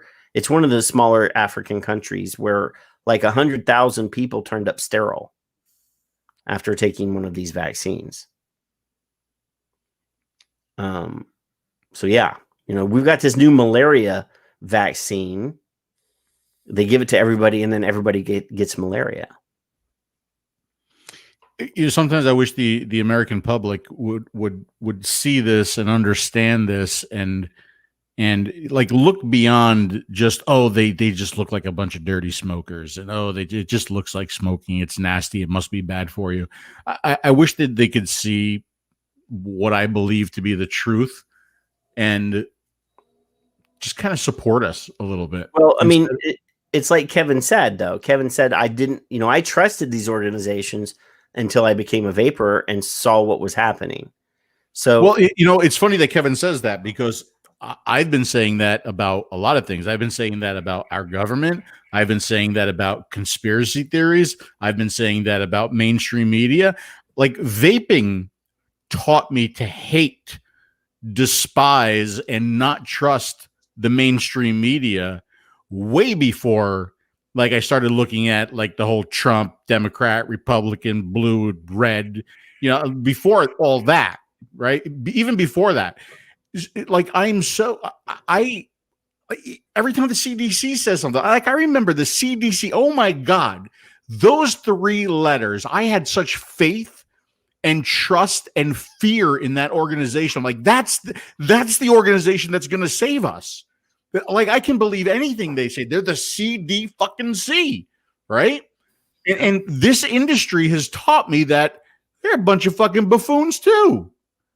They really are. And like, just COVID, like, just kind of puts it over the edge with me. Like, I am very angry about the CDC, very anti-CDC because of COVID. Right? Like, and we were just talking about this on the show the other night, where the president is getting blamed a lot for the COVID thing. And I understand how people could have that point of view, right? But I think a lot of people are out there armchair quarterbacking this, because I think no matter what administration was in, if it was Hillary Clinton, we would be in the same exact situation that we're in right now. Okay. It's not the president. It's the goddamn CDC. It is their job. To me, it's their job. They failed. Well, horribly. To address that specific, I'm definitely not pro-Trump. I'm definitely not pro-Biden. When this all started in January, when he decided to exercise his authority and write an executive order reducing travel from China, every fucking one of them said, oh, he's going to take this opportunity to declare martial law and to overreach. So then he didn't. He said, you know what? I'm going to leave this in the hands of the governor or the governors. Now they're bitching that he didn't fucking overreach, that he didn't. Like, first they said, no, you watch him. Oh, he's racist. And he's, obviously, they forgot that they said that shit. It's like, when you ask them, and you say, hey, well, in February, you were telling everybody that there was nothing to worry about and to go to Chinatown. And now you're saying, stop buying masks. Now you're saying, don't leave your fucking house. Right. Look, there's nothing that he could have done that would have been good enough. There's nothing that he could have done that would have been right. Okay. When he's asked the question, well, you didn't take it serious enough back then. You didn't take it serious enough back then. I would say, are you talking about back then when Fauci was telling us not to wear masks? Is that the back then that you were talking about? Or no, wait. Maybe it's the back then when our Surgeon General was telling us not to. Is that the back then that you're talking about? Is that the one? Jerry, that's what I would be saying if I was the president. Right? What's the back then? Then, when our own experts were telling us not to wear masks? Is that the back then? I've got another one. So when de Blasio says, I'm shutting the city of New York down because the numbers are scary, and Cuomo said, no, you're not. I'm the governor. I'm the only one that has the authority to do that, and it's not that bad. No. I mean, I remember that. Like, he made a big fucking deal. Like, he went on TV and was like, I don't know what de Blasio is doing. I'm in charge. I'm the governor. So yeah, all of these Fuck assholes you. that are saying, well, first they said we don't, you know, I don't really want to turn this into a COVID, but all these assholes were saying we don't have enough ventilators. We don't have enough ventilators. We don't have enough ventilators. So what did Trump do? He fucking got factories that were shut down for years to open up making fucking ventilators. And then we got all these fucking ventilators, and then we realized the ventilators are actually killing people. There was this little thing before COVID struck last year, about March or April, called eVali, of course, for mothers. And then they fucked that all up, and then Leafly put out the thing in July, I think, and almost everybody on fucking Twitter was saying it's not regular nicotine, you fucking idiots. And then they knew in August, but they kind of admitted it in November that they just found it. It's groundbreaking and award-winning fucking research, and they fucked that all up. And then they were expected to actually remember Centers for Disease Control couldn't do the fucking eVali correctly, and then we expected them, not the president, to run COVID out of our lives. Fuck. Now, in your timeline, where the fuck was the tweet that I sent the fucking Surgeon General saying, "Why aren't you fucking testing these people?" And he says, "Why would we ever want to test these people?" Wait, are you? Why? Hold on a second. Wait a second. Wait a minute. Yes, Phil. So we have a disease that's potentially killing people, but we're not going to test. No. I specifically said you're relying on self-reporting. That's what I'm saying. You're relying on self-reporting for That's what I'm saying. eVali, Okay. And you're not actually substance abuse testing these people to see if they have THC in their system. That's exactly what. No. We could never do that. That would what did he say? That would foster mistrust between patient and caregiver if the doctor were to clandestinely test their blood for drugs. And I'm like, who the fuck said clandestinely? You walk in the room and say, hey, we're going to draw some blood and do a blood test. You don't have to clandestinely do this. But yeah, I pulled his fucking pants down, like embarrassed him. He has never responded to me since then. He responded to me a few times before that. He will never respond to me now. Yeah. So, but that's what I was talking about. I was talking about that. Like, I wasn't talking about COVID. I was talking about eVali. When eVali came out, and I was looking at the numbers, and then I started to realize that they were just saying, did you use THC? And they were like, no. Okay. Yeah, they're going to go in and ask a teenager who's having lung problems, who has used an illicit street purchased THC cartridge. Right. Did you use any illicit drugs? And of course, they're going to say no because they don't want to get in trouble. Yeah. I've heard other people say, well, of course they're going to admit that because they're afraid for their lives. No, I'm sorry. As a teen boy, nope. I would never have admitted that in front of my mama because I'm more afraid of mama than dying. Yeah. Yeah. Because I'm going to get better and then mama's going to kill me. Yeah. And it's going to hurt worse. With my mother, not necessarily mom, but dad kicked my ass, boy.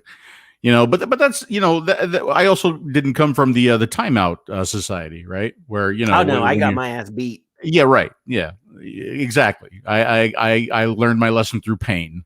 Billy, you were bad. You're in timeout.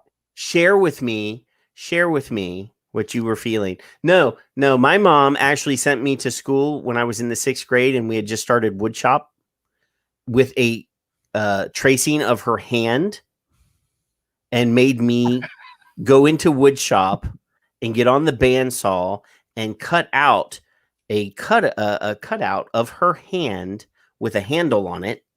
And I'm over there bandsawing, and the shop teacher walks by and goes, "Is that your mom's hand?" And I said, "Yes." He said, "Oh, that's the wrong piece of wood for that. Let me get you a better piece of wood." See, but Patrick, that's harm reduction for your mother. So you gotta look at it that way. And then he said, "Oh, we better sand this real good and around the edges. And here's some polyurethane to put on it so that it doesn't splinter. And this is going to be good for mom. Oh, let's drill a hole in the handle and put a piece of leather through there and tie it so that she can hang it on the wall." Yeah, it was a little bit different for me, Patrick. I'll tell you, my father, who's in the other room right now, was a badass Italian construction worker, right? Who wore the steel tip construction boots, right? And I would get that steel tip right up my ass. Like if I was bad, that's what I was getting. I was getting that boot to the ass. But like going back to the CDC, like I started calling them the ZDC, the Zero Disease Control, because really, I think they dropped the ball on COVID. I think they allowed it to they allowed it to happen. They just and through incompetence. I think through incompetence, they poorly managed Avali and what it truly was. And to this day, you scream vaping, and then like later on you're like, well, it's probably THC, but the THC part is very quiet. They don't like, it's like they don't even say probably anymore. You go on the website, it's buried in the text, but it's there. Like they're very confident now that the THC was the problem, but it's not in the headline. The headline just says the word vaping. This is what I'm saying. Way down here in the 5th paragraph. Why do we have to find it? This is what I'm saying, and it goes back to what we were saying before about the American Cancer Society, and that Kevin was able to like kind of dig through a whole bunch of shit and find in quiet little print, where they but it's not public, it's not loud, it's not the headline. The retraction is never the headline. The apology is never the headline, right? Where are these fucking damage? people? The damage at that point is done.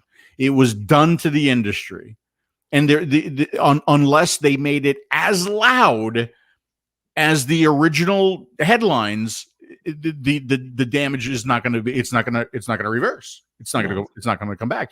I can remember when Avali started, like people looking at me like, dude, not only are you killing yourself, but that shit's gonna kill me too. Stop it. Like looking at me like I'm evil. Evali. It's just again, and you ask people and you talk to them about vaping, and they're so anti-vaping, and they're so but it's so bad for you. Don't you hear? Don't you read the headlines? I'm like, yeah. The unfortunate part is you read the headlines and nothing else. That's it.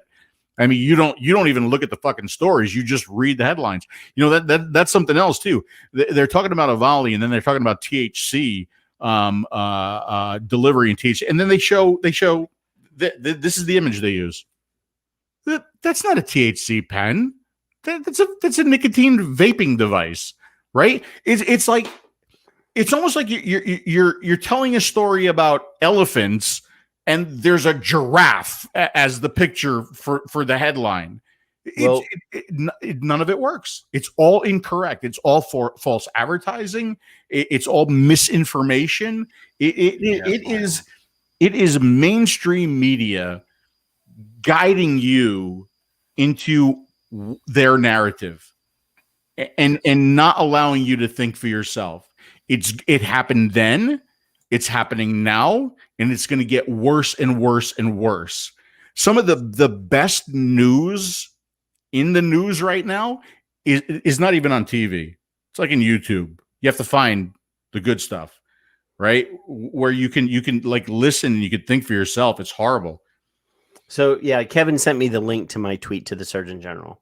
So I said to him, instead of asking whether these people were using illegal products and making them afraid of criminal charges, ask MDs to do a blood or a urine screen to prove they were using illicit THC pens, hashtag instead of vaping nicotine, before we scare smokers away from a healthier choice. So I was trying to scroll on the wrong monitor. So scroll down here, and Fig actually responds, actually a rather common test without consent when there's an actual concern. Well, actually, he was replying in the wrong place. This is Jerome. Jerry says, so instead of asking patients what they used, you're suggesting that as trusted medical professionals, we would instill less fear in patients by doing clandestine urine and drug screens on them. Not sure I agree with that. He's an idiot. So, This is the fucking Surgeon General. so where in my comment do I say sneak in there and steal blood? No. It's not in there. I said go, get Medical a blood proof, or urine period. screen to prove. Fucking self-reporting is unreliable. Fire the SG. Well, don't worry about firing the SG because he's going to be out of a job in a little while anyway. I mean, HHS After is court. Once he goes to court. Well, he already did. He already did his conference call Zoom hearing. My issue is, I'll bring this up now since I really want to get you pissed off, Kevin. I just read an article today. Fucker. Today that names Vivek Murthy as the number one candidate to run HHS. He can't run a fucking Now, blender. Phil may not remember who Vivek Murthy is. Yes, he does. He as soon as he not. sees his ugly fucking face, he'll remember. So Vivek Murthy, it was the Surgeon General before Jerome. Greg and he's the one. Yes, he's the one that originally came out with the youth epidemic and the anti-vaping document, the Surgeon General report on vaping. Greg. And Greg, I don't have the picture right on my Twitter right now, but Greg actually was in DC and handed him an actual bound copy of Nicotine Without Smoke, the Royal College of Physicians landmark review of all available data on vaping. But yes, he is the number one candidate to run HHS for Biden. So I'm worried. Personally, I'm worried because HHS has direct authority and control of FDA. And if Vivek Murthy is head of FDA, I am afraid that enforcement discretion of FDA no longer becomes discretionary. Right. And all those PMTAs, now this is just me being afraid. Right. All those PMTAs that are sitting at FDA that are incomplete, that don't have all the stuff, and that we were thinking would be getting letters of like, hey, you need to do this or you need to do that, might summarily get rejected. Or they just wait until the 1 year deadline and say none of them are approved because this guy has a hard on for vaping. And we fucking pulled his pants down repeatedly when he was Surgeon General. Yeah. That was the beginning of my tenure. We fucked him hard on Twitter and he left prematurely. Do you realize that every time you say number one, the only thing I hear is number one best-selling flavor in the Unsalted line, the delicious watermelon peach. Like every time you said number one just then, that's all I could think of was the number one best-selling flavor in the Unsalted line. You don't want to lose the value of number one in your mind. You need to like reorient because every time I say number one and you start thinking of Vivek Murthy, you're going to lose. That's going to lose all its fun for you. Phil, I believe I could use my slide with that number one.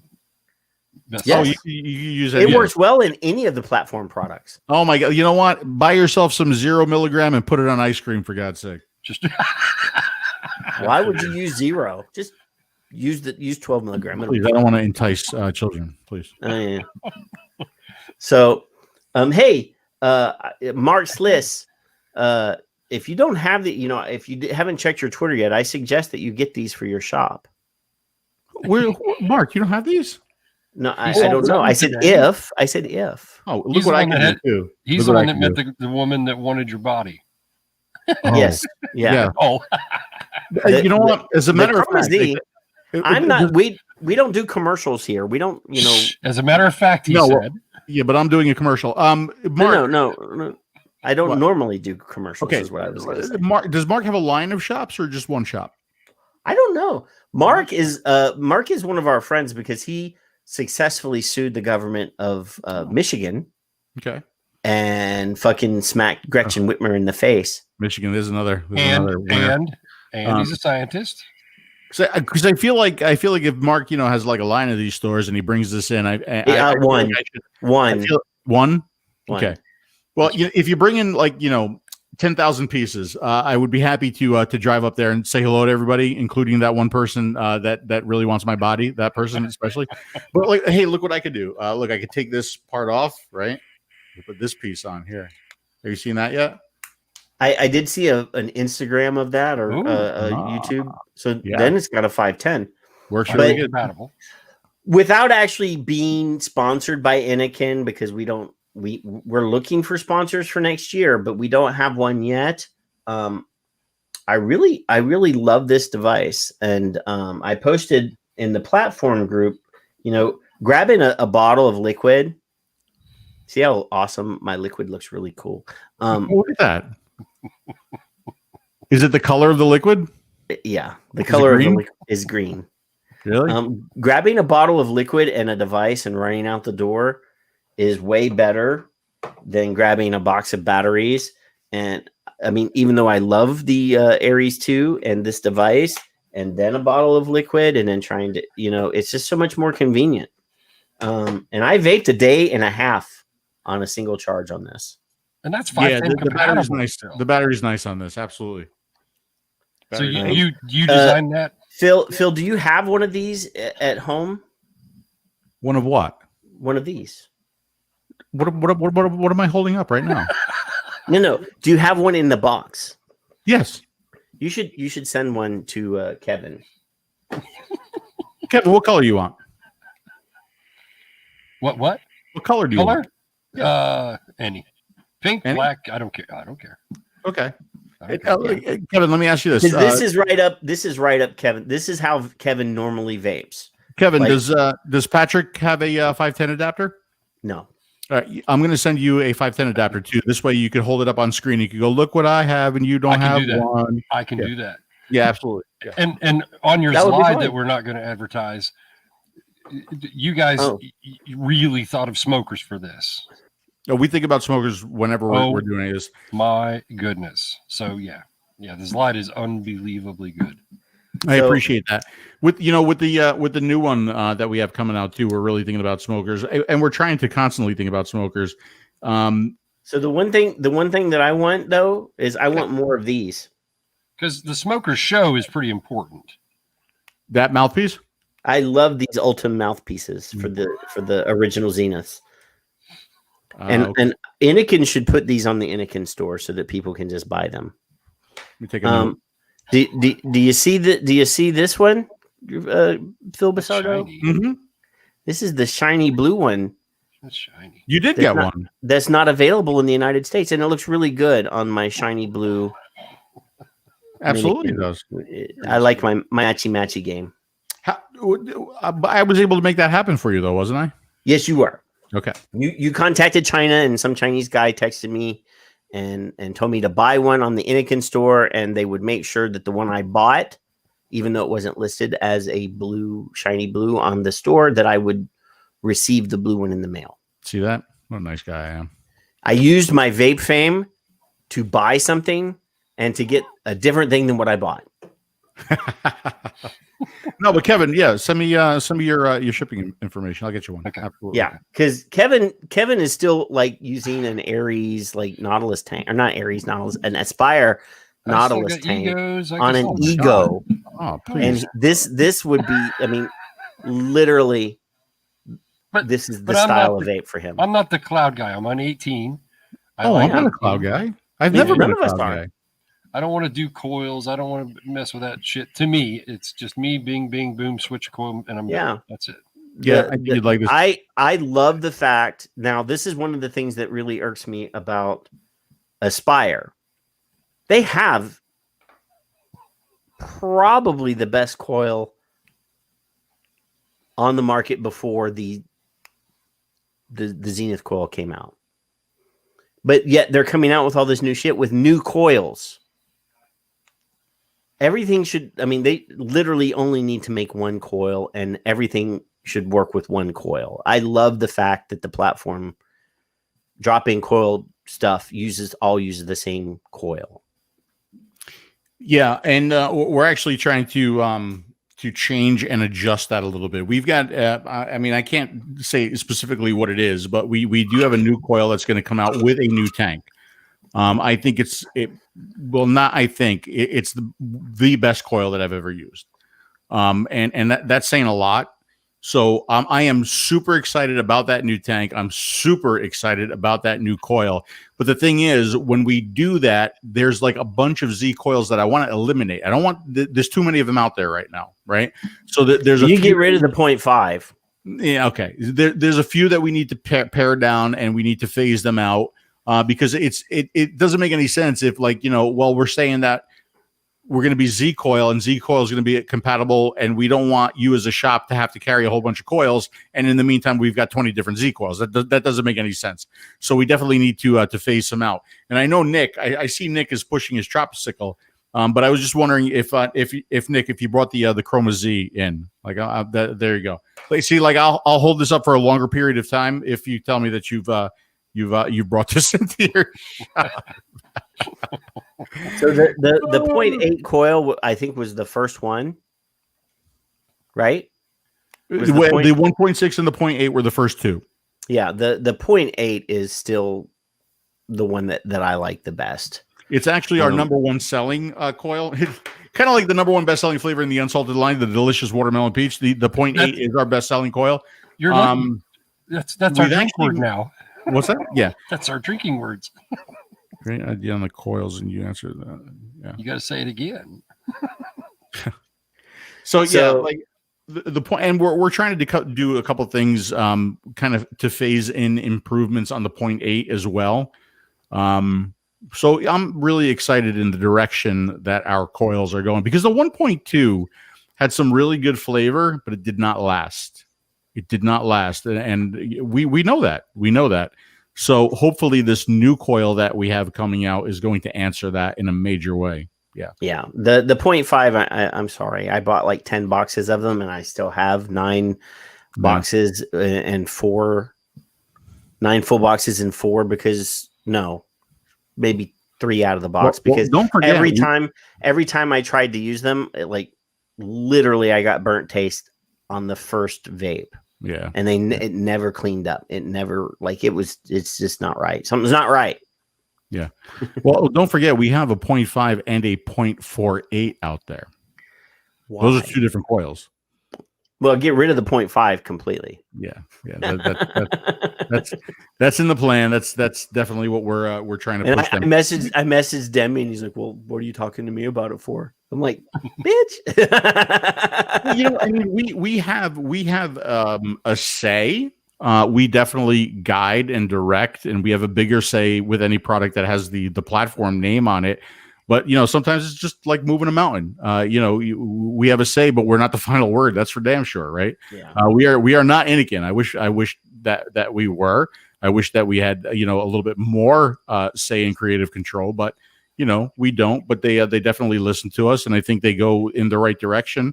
So it's been a really good relationship, and I'm looking forward to what the future is going to hold with us. Everything that I've gotten, except for the 0.5 coils, every product. I mean, Demetrius brought me an Aries 1, to Texas to test, and I love that tank. I still use it, the Aries 1. Mm-hmm. The slides, I have 4 or 5 of the original Zenith tanks. It's good.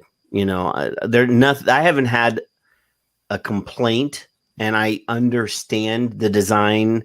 The reason why they're designed the way they are is, for example, the Zenith with the juice shut off, the airflow is designed to help people quit smoking. Very few products on the market have that purpose, or they didn't put as much thought into it. Yeah. For that purpose. I mean, they may actually say they do, but literally, these are not designed for hobbyists. I mean, the Aries 2, you could make that claim, I guess, that it's for a hobbyist. Well, even the Aries 2, though, I mean, we tried to make it very, very approachable. We tried to make it as easy as possible and put a really good all-inclusive kit together to get somebody started in building. Not to mention, we wanted the whole platform concept to be for smokers, but also to give them more. We wanted the platform to be an experience as opposed to a product. So when you buy the product, you're getting the manual, you're getting all the tutorial videos, you're getting the platform Facebook group, you're getting access to me and Dimitri. So we didn't want it to be like you go to a vape shop, you buy something, and then you're kind of on your own, because you're not with the product line. So that's what we're hoping, and it's been working out, and people seem to be happy, and I'm thrilled that they are. Nick, it's easy, right? Those little space coils, they're very, very easy to do when you get that little trick. Yeah, I've been building on my K funds for years, so literally the coil is exactly the same. I only know how to make one coil. Well, you know what? I mean, it's not that I only know how to make one coil. I just do what works over and over and over again, right? I know I've played with the more exotic coils and the Clapton and all that other stuff, and it's just it's never given me that much more that has pulled me away from just a simple single core spaced coil, right? Yeah. I personally, I've never needed anything more than that. Now, if you need more than that, if you're getting more flavor, if you're getting a better vape, do whatever you need to do. Use whatever product you need to use. Vape whatever e-liquid you need to vape to not smoke anymore. That right. Is what's most important. Like in the platform group, there's always that same question: what's the best Z coil? And my response is always the same thing. The best one that works to keep you off cigarettes. That's the best one, right? I can't tell I can't tell you what the best one is. You have to know what that is. Well, right? Taste is subjective. You used to remember you used to say that in every fucking video. Taste is subjective. That's the answer. Yep. So yeah. Yeah, I mean, I do see that a lot of these pod manufacturers are bringing out like high-end pod devices now. You see them with like stabilized wood and wrapped in leather or exotic materials. Yeah. You don't need that. Yeah, I've been looking at the pod. The one thing I do like about the pod systems, and I just got a bunch of new ones in. I got the Vupu, the Argus, and the Argus Pro. Not a huge fan of the airflow controllers on these, but I do like the interface. The interface they're simple. They don't have like all the different features and all the different functions, and they don't have the custom curves, and they don't have temperature control. And I kind of like that. I kind of like that because I think we got to a point where, man, there were just like so many features, and I wondered like how many of those features people actually use. You know what I mean? As opposed to just like I just set my wattage and I just vape, right? I have tons of DNA and like what's the other chip? The Yeehee chip. Mm-hmm. I have tons of those devices, and I've never once plugged them into my computer. I am kind of excited though, because you had Brandon from Evolve on, talking about their new device, which I'm really excited. I'm gonna order one of those. They are kind of pricey, but if it does what it's supposed to do, I mean, I trust Brandon. I trust Evolve. I know that they put a lot of fucking effort into putting out their shit and making sure that it's safe, that the electronics are sound, all of that. But I'm going to get one just to play with. But I think what is it? $120. You get a $40 discount if you're over the age of 40. Yeah. Yeah. I think that's I think it's a great product. It's kind of like what I say about vaping, but it goes another level deeper, right? I always say, well, if you've tried all of the standard cessation products, right, and nothing has worked for you, then you need to try vaping. Let's take it another level. If you've tried all the standard cessation products and you've tried a bunch of vape products and nothing has worked for you, then maybe you need to try the reflex technology, right? Because it does. It behaves like a cigarette. And I've been saying that for a long time, is that a cigarette is not a standard wattage device. A cigarette is a variable wattage device depending on how hard you suck, right? I always liked the auto fire stuff, and I like to have something to hold in my hand like a cigarette, Yeah. I always joked I wanted somebody to design an actual electronic cigarette that was a cigar form factor. Mm-hmm. And I know we used to have those, but with the technology and the chipsets and all the shit that we have now, an actual cigar would be cool because I'm a cigar guy. I love cigars. Yeah, and I think there's two things that will potentially hurt the reflex, right? And I think one is price. I think it's going to be cost prohibitive for most people. Even they aren't gonna put the fact that, well, I can buy this and it's still gonna save me a whole bunch of money because I'm not buying cigarettes, right? They're not gonna be able to do that math in their head. All they're gonna see is the $125 price, right? So there's that, and also the form factor, right? I personally, I feel like if it was more similar to a cigarette for a smoker, if you could have that kind of technology in a cigalike with a head that, like, as you sucked harder, the head glowed brighter, you know what I mean? And like really, like not only worked like a cigarette, but felt and looked like a cigarette. I think that would have benefited the product a little bit. So yeah, I hope it works out for them. I hope the product. I hope smokers don't smoke anymore because of it. That's my number one hope. If they've tried everything else and nothing's worked, because it does seem to deliver nicotine in a very efficient and effective way. But I guess we'll see. But like, I can see a technology like this raising the eyebrows of big tobacco and saying, hey, that's kind of something that we need in our product, and we're going to give you $1 gazillion to buy the technology, right? That's kind of what I would see this technology leading to. Yeah, I mean, I do know that the form factor is similar to other pod systems that are out there. I mean, there is that, and obviously the criticism for the Bloomberg, what's it called, a Vibe? No, what is it? I don't know enough about it. Hail. The Hail looks almost exactly like a fucking Juul. Really? Yeah, it looks just like a thumb drive. It look, all the same criticisms and complaints that they're going to have with they had with the Juul.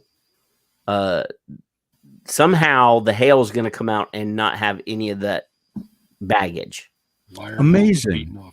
He'll be beaten off to it. Yeah. Amazing. Yeah. Amazing. Yeah. Right. Kind of like how a lot of, things are overlooked on CNN when it happens on one side, but it doesn't happen on the other side. Right. Or Fox. Right. Yeah. I mean, obviously that device is not designed for us. No. Right. I mean, the reflex really, I mean, for us, we're used to the draw that we have now. That device is designed to hit harder, the harder you draw on it, where we don't draw that way for vaping. No. And I foresee that. I foresee vapors getting this and not liking it. Well, yeah. Right.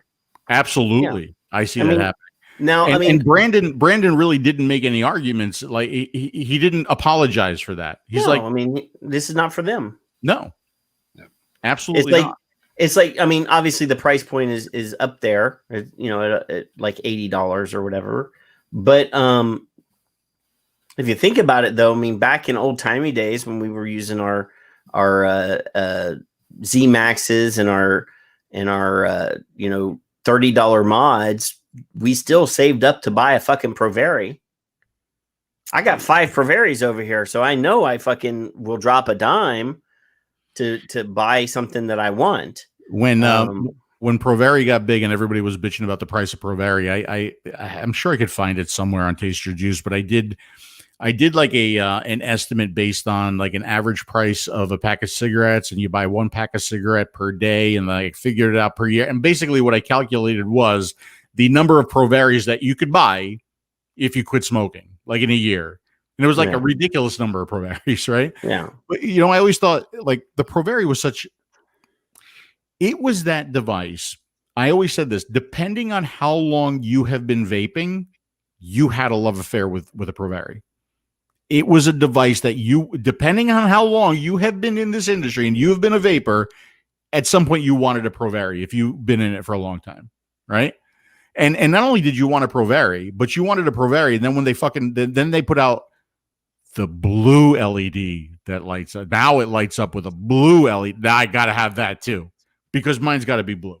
Yeah, I mean, I have 2 radiuses over here. I have the Celtic new in box that I bought at an event for $10 about a year and a half ago. I have 2 of the zombies. I have, I love my Provaris, and I'm sad the day that they announced that they were going out of business. I was sad. I mean, that hit me hard, actually. That really did. I mean, you had a good relationship with them. You made videos with them, and As a matter of fact, I even I don't even know if it's his same telephone number, but I text Dave. Dave was one of the owners of the company, and I texted him a while back because I wanted him to come on either the DP show or the Smoker show, like to talk about what happened in the past and just are you happy now that you're not in the industry? What do you think of the direction the industry's taken? What do you think? What do you think? Where are you now? Where's your head at right now? Unfortunately, he didn't text me back, but I'll keep trying. Yeah. I know that, I'm really close, and I know that you're fairly close with Mike Morgan. Yeah. There was a period of time there where Mike was trying to buy Provari. Yes. And that didn't work out. That would have been amazing. I have tons of House of Hybrids products right here. I have a House of Hybrids Kabuki tank right here that I vape on. That's one of the things that I love after being here 10 years is I've made friendships with people, and I call or I text Chris or I text Mike and I say, hey, are there any gunmetal Kabuki tanks somewhere? Just laying around. Yeah. Yeah. Hey, I got one. Buy it from Chris and I'll send it to you, Yeah. I love the fact that I can just reach out to people like that and get Mike Morgan was a really interesting guy. I mean, I back in the day, I spent not a fair amount of time, but I would go over to the shop and talk to him and hang out with him a little bit. And every time I talked to the guy, I looked at the world in a different way. That's the only way I could describe it, really. It's like he made you, when you got into his mind, he made you look at things in a different way. I think the unfortunate thing with Mike is that he played by the rules too much. Yeah. Really, that's what it is. He played by the rules too much, and it hurt him. When they said, okay, you can't have any new product, everybody said, no, fuck you, we're coming out with new product. And he said, okay, I'm not going to put out any new product. And that hurt him. And I think that also angered him. That angered him that he played by the rules, whereas the rest of the industry did not. Yeah. Right. And, and it's unfortunate. It really is. He should have done what everybody else did and said, nah, fuck you. I'm still going to put out stuff, Still going to put out stuff. But I mean, thanks, Nick. Nick. There goes the old bald guy. Bye, Nick. Let's do an event at your shop, Nick. Come on, let's do something. Yeah. Let's do an old time vape event. I can remember going to vape events and sitting at the table after everybody, in the old hotel events, sitting at around a table, having a beer, playing Cards Against Humanity or whatever with Mike and Chris or other people. Paul Blair was at one of these events, and this was before the last election, before the Trump election, and there were still like 16 people running for president. And he's like, "Oh yeah, we're pushing this guy from New Hampshire. I can't remember his name now, Scott, whatever." And I was like, "Trump's gonna win." And he laughed at me. He's like, "That's never fucking gonna. Trump's gonna fucking win." I can remember that. He was drinking Woodbridge Reserve whiskey, and he was a little bit gone at the time. But I miss the old vape events, man. I really do. Those were fun. Yep. Kevin, Okay. you were going to say something? I was? No, Kevin. I just heard that Lindsay had a video of Nick that was going to be on the Golden Oldies thing, and I asked her, but I was going to ask Nick, and I forgot if he was shaking his cane at the camera or not. Phil, are you familiar with the Golden Oldies videos? No. He's too young for that. I should. So Lindsay did this in Michigan. I think it's Michigan. Did this in Michigan. She went around and had vape shops collect videos of their older patrons, and is put together a bunch of video presentations of their testimonies or their little short snippet videos. They're pretty good. They're on Twitter and Facebook and stuff. There's some really good ones. We did a whole show where we talked to her about it. It's a really good idea, and I think things like that have been tried in the past. But the sad thing is that if more of that effort had been done, if more of that was seen as what the vapor is, like let's just call them old people. Do I want to call them old people? Why not? Let's call them old people, right? Maybe we wouldn't have that all these kids trying to vape. If they're like, "Oh God, is that what old people do?" We don't want to do that. Here's one. Make sure my audio thing is done. And I'm 74 years old. I'm 54 years old. I am 69 years old. I'm 56 years old, and I smoked for 33 years and got up to 3 packs a day. I've been smoking since I was 12, so 68 years or somewhere along in there. I smoked for 35 years. I smoked for probably approximately 53 years. I'm 51 years old, and I smoked for well over 20 years, tried quitting many times and couldn't, until I started vaping. I quit smoking using vapor products and have vaped for over 9 years. And have been vaping for about 8 years now. So I've been vaping now for about 6 years. Vaping products, or I quit smoking using vaping products and vape for going on over 7 years now. I quit smoking using vapor products and have vaped for 10 years now. I currently vape caramel, mint, butterscotch, a few other cream flavors, and I'm down to 3 milligrams. Started out at 12. I'm currently vaping raspberry in 3 milligrams. I'm currently vaping Rainbow Crash. Rainbow Crash. In 27 milligrams. 27 milligram. Good for him. Punch and 1 milligram of nicotine. I quit smoking by vaping watermelon flavored. I need to get a hold of him. I need to get him to try the #1 best-selling flavor in the Unsalted line. And this has improved 100%. Thank you. Stop this flavor ban. Don't make people go back to deadly cigarettes. This is important. Thank you for your time. Could you imagine one of those people coming into your shop and you having to tell them, no, you can't have your Rainbow Crush anymore. No, you can't have your butterscotch. Like, that would break my fucking heart. That would break my heart. Like you have been trying to get off of the cigarettes all your life. You finally got off of them. So you're using butterscotch, and now you can't have it anymore. As you're 74 years old, I'm sorry, you can't have it anymore. Here's your cigarettes. God. Oh my God, it's disgusting. Yeah. It's so disgusting. It's truly disgusting. Yeah, I mean, obviously, lots of things have been tried before, but and I am the chief critic of the definition of insanity, doing the same thing over and over and over again, expecting different results. But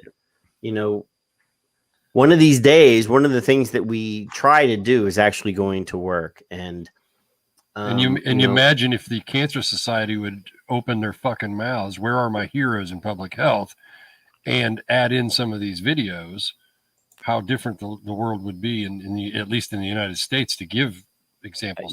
I hate to say it, guys, this is not going to work.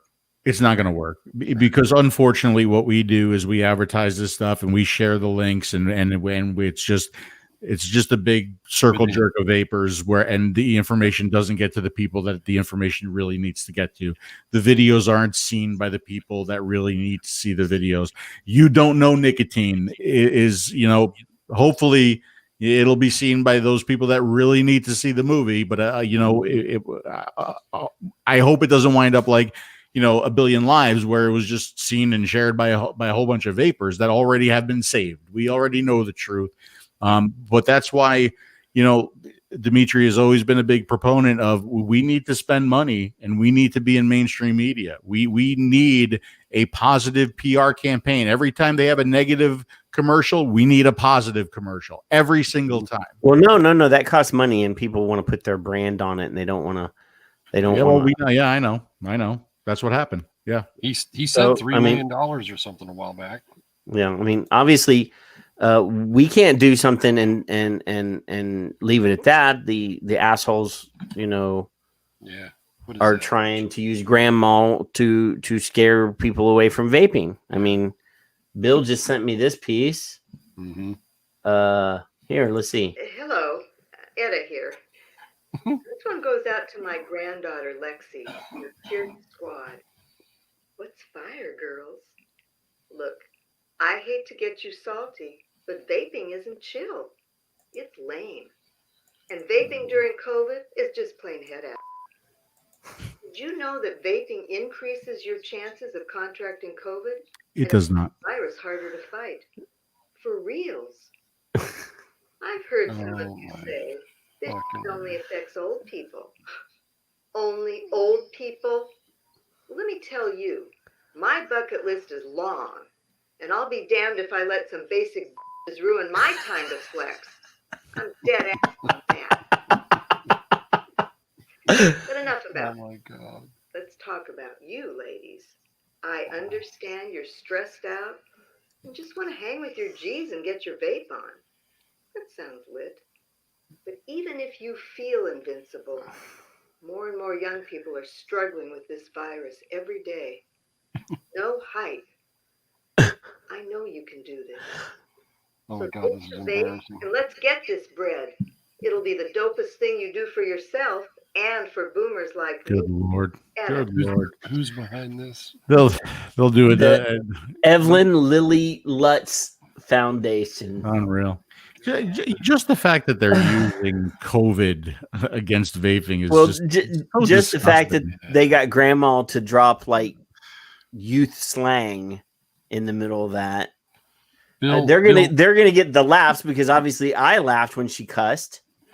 Bill's gonna tell me in my chat really quickly what else is that, or they've done something else, because I remember Beverly Mass. There's something else that they did before. Anyway, by the way, that old woman cursing is almost as funny as when Dimitri uses young teen slang. It's almost better. Because sometimes he'll say something and I'll be like, well, what did you just say? Well, I've heard him say that's fire. Or, oh yeah, he uses oh God, what is it? He uses AF a lot, lit is one that he uses a lot. Yeah. Has he used yeet? just like whatever is cool and current, like being used by teenagers, he tries to. Well, like, he has put in. he has two teenage daughters. He does. And he probably picked it Right. up from them. Right. He you does. know. Yeah. He probably picked it up from them. He's much cooler than I am. And does he ever wear pants Whoa. on air? Ever? But probably not. Probably not. Like, when he came here, it was only a matter of 10 minutes before I saw him in his underwear. There you go. Yeah. Troop, be quiet. That's enough out of you. Troop is just a troublemaker. Skechers. Talk about your Skechers, Phil. I can't talk about Skechers anymore because now they're Dimitri approved. Yeah, he got some traveling Skechers. I saw him in the traveling Skechers. Yeah, all these years of busting my balls, all of these years of having me question my wardrobe, he goes out and buys a fucking pair of Skechers. Well, now his daughter who works at the shoe store actually picked them out for him. Yep. Yeah, who also said that Skechers were not cool. The daughter, right? Maria. You know, it's only a matter of time before he buys a pair of jean shorts too, because they're coming in. They're making a huge comeback. Jorts. Oh, jorts. Yeah. Oh yeah. Jorts. Oh yeah. They'll be acid washed jorts.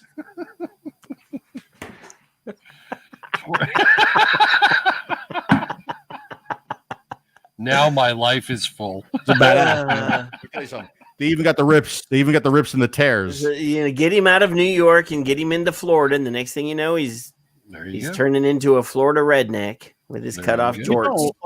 See, the reason why I got them is because when I was overseas, I saw a lot of guys. They were doing the jorts thing, and they were doing like. Now overseas, they also wear Speedos. Please. No. I can't pull off the Speedo. I really can't, unless there's like socks involved. I can't pull off the Speedo. But no, like, and you know, like fashion tends to start there. Like a lot of things work in reverse, but fashion tends to start there and kind of work its way over here. And I saw those dudes with the jorts on. I'm like, I bet you I could rock those. I bet you I could make those work. And sure enough, I think I do a pretty good job. I'm not gonna lie. Yeah, see, look how happy he is. Look how happy he is with the Skechers. See? And they got a little bit of pink tint to them too. That damn Demi. Oh, please. He's been pushing the blue a lot lately. You know, like his motorcycle is blue. Oh my God. He has to show that blue. Oh my God. You know, because he's trying to like push that Dimitri pink out. He's like, you know, because he always said, you know, he goes, all this work that I've done for vaping advocacy and, you know, my state and everything, you know, that I've done to fight for vaping. He goes, the thing that I'm going to be known most for is pink. And he goes, that's your fault. He blamed me, right? Yeah. I seem to remember in reality, it is my fault. He doesn't like the color pink at all. I seem to remember when we delivered his dog tags to him back in the day that he got pink. He had pink bumpers. Oh yeah, on his tags. Yeah, I mean, it actually became kind of funny because, you know, when he was doing reviews, the vape companies were sending him pink devices because they really thought that he liked the color pink. I thought that was great. Okay. Oh, all right, one more thing before you go. Bill just sent me a picture of Demetrius's new bike. Bill just sent me a picture of Demetrius's new bike. So I got to show it. It's hot. It's hot. Look at that. Is that sitting in Florida? It was. I was actually looking at one of those, like a little scooter to get around, because like a little Vespa. And the reason why I won't get one, is because I know I would never hear the end of it from him. Like I literally, like I got to think about what I wear. I got to think about where I go. I got to think about the restaurants that I take him to, because he'll find that little crack in your armor, and he'll get out tires just like nonstop. He'll just hit it until you like really can't stand it anymore. And it's like all that time with Skechers, busting my balls about the Skechers, and like Skechers I think they're a comfortable, cool looking shoe. Some of them, right? And everything was busting my balls about Skechers. And as soon as he got a pair, everything was okay. Everything's fine. The crickets, chirp, chirp, chirp, chirp. So Phil, at the end of the show, we always do our little final thoughts. What do you want everybody to leave the show with tonight? Oh, I want to figure out a way. We need to combat what's going on in this country, obviously, but we need to figure out a way to positively reach the smoker again.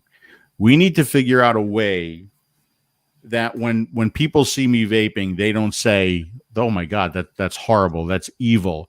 We need to figure out a way to approach and combat those people that are just so anti-vaping because of everything that they've read, all the studies, the bogus studies, the mainstream media propaganda and misinformation. We need to figure out a way to combat that. We need to get people back into the vape shops. We need to put the fun back in vaping. It just needs to be what it used to be. And that rush, that rash of people coming off of cigarettes and going into vaping. And you think about it, I would love to see a chart. And I know this is going to go longer than we need it to go, but I would love to see a chart where it showed the year, and maybe you guys have this, the year and the number of conversions, that we had every year from like 2006. I want to see what that chart looks like, because I have a feeling what we're going to see is the biggest hump was when we were doing Vivanovas and 12 milligram e-liquid, right? Or CE4s and 12 milligram e-liquid. I have a feeling that that's when you're going to see the biggest hump. And we changed. Like, we had what worked and we moved away from it. And I don't understand why we did that. To me, that doesn't make any sense, right? But we did. And we need to go back to that, but we need to combat the anti-vaping propaganda. We have to do that. As an industry, as vaping hobbyists, as vaping enthusiasts, we have to do that. And we need to figure out a way to do it. Peggy had a question in the YouTube chat, and I want to put it up here because I think right now is the time, not to interrupt your final thoughts, but Peggy wants to know, can we get more not sub-ohm starter kits? I invite you to private message Phil, and Phil can get you a list of all of the Anakin mouth to lung starter kits. Aspire's coming out with mouth to lung stuff again. I believe right now the sub-ohmers are probably going, why are all the new kits mouth to lung and not sub-ohm anymore? But I also think we need to be careful with the terminology there, right? Because you're saying sub-ohm and you're meaning something that's not necessarily the case. Right? Correct. I mean, obviously, there are a lot of mouth to lung coils that are being designed now for the technology that we have available that are technically sub-ohm. Yes, but they are still mouth to lung starter kits. The new technology with the mesh coils and stuff allow them to build those coils for mouth to lung and still be technically sub-ohm. Yes. Obviously, when you're talking about open airflow versus restricted lung versus mouth to lung, which is all terminology that dude there, that guy there had a part in developing and creating a lot of that terminology, the mouth to lung. I don't think anybody ever used the word mouth to lung until he started using it. But yeah, not to interrupt your final. There are a ton of new products that are available that are designed specifically for starters. Obviously, the sub-ohm language we need to redefine, because obviously the Z coil, there's Z coils that are sub-ohm, but they're specifically developed for restricted direct lung and mouth to lung. You guys haven't really opened. You guys really haven't developed a full wide open airflow coil yet. No, we're playing with restricted direct lung, obviously, because I mean it's a popular vape format. But you know, we need to be very, very careful that platform products do mouth to lung very, very well and also do restricted direct lung, or we need to like brand the product differently. My biggest problem right now with what I'm seeing come out is things calling themselves mouth to lung that simply are not mouth to lung. That's aggravating me more than anything else, because like it's almost like, well, mouth to lung is a cool phrase to use now. It wasn't a little while ago, but now it's cool again. So we're just going to label everything mouth to lung, and it's really not mouth to lung. Is mouth to lung. Right. Right. I mean, this is oldie but goodie. This is brand new, by the way. This was new in box. Bill just put the smoker show right in the chat, which is what I wanted him to do. Yes. Thank you, Bill is always awesome with the linkage. He knows where everything is really, really is. Bill does a fantastic job with the news articles on tasteyourjuice.com too. Well, really. Yeah, he sent me like 35 different things that we didn't even cover yet. We're not going to cover tonight, but yeah, I mean, we really, and I've said this before on the show many times, is the industry at about 2015 decided that they wanted to really market to existing customers, and sort of drew focus away from conversion.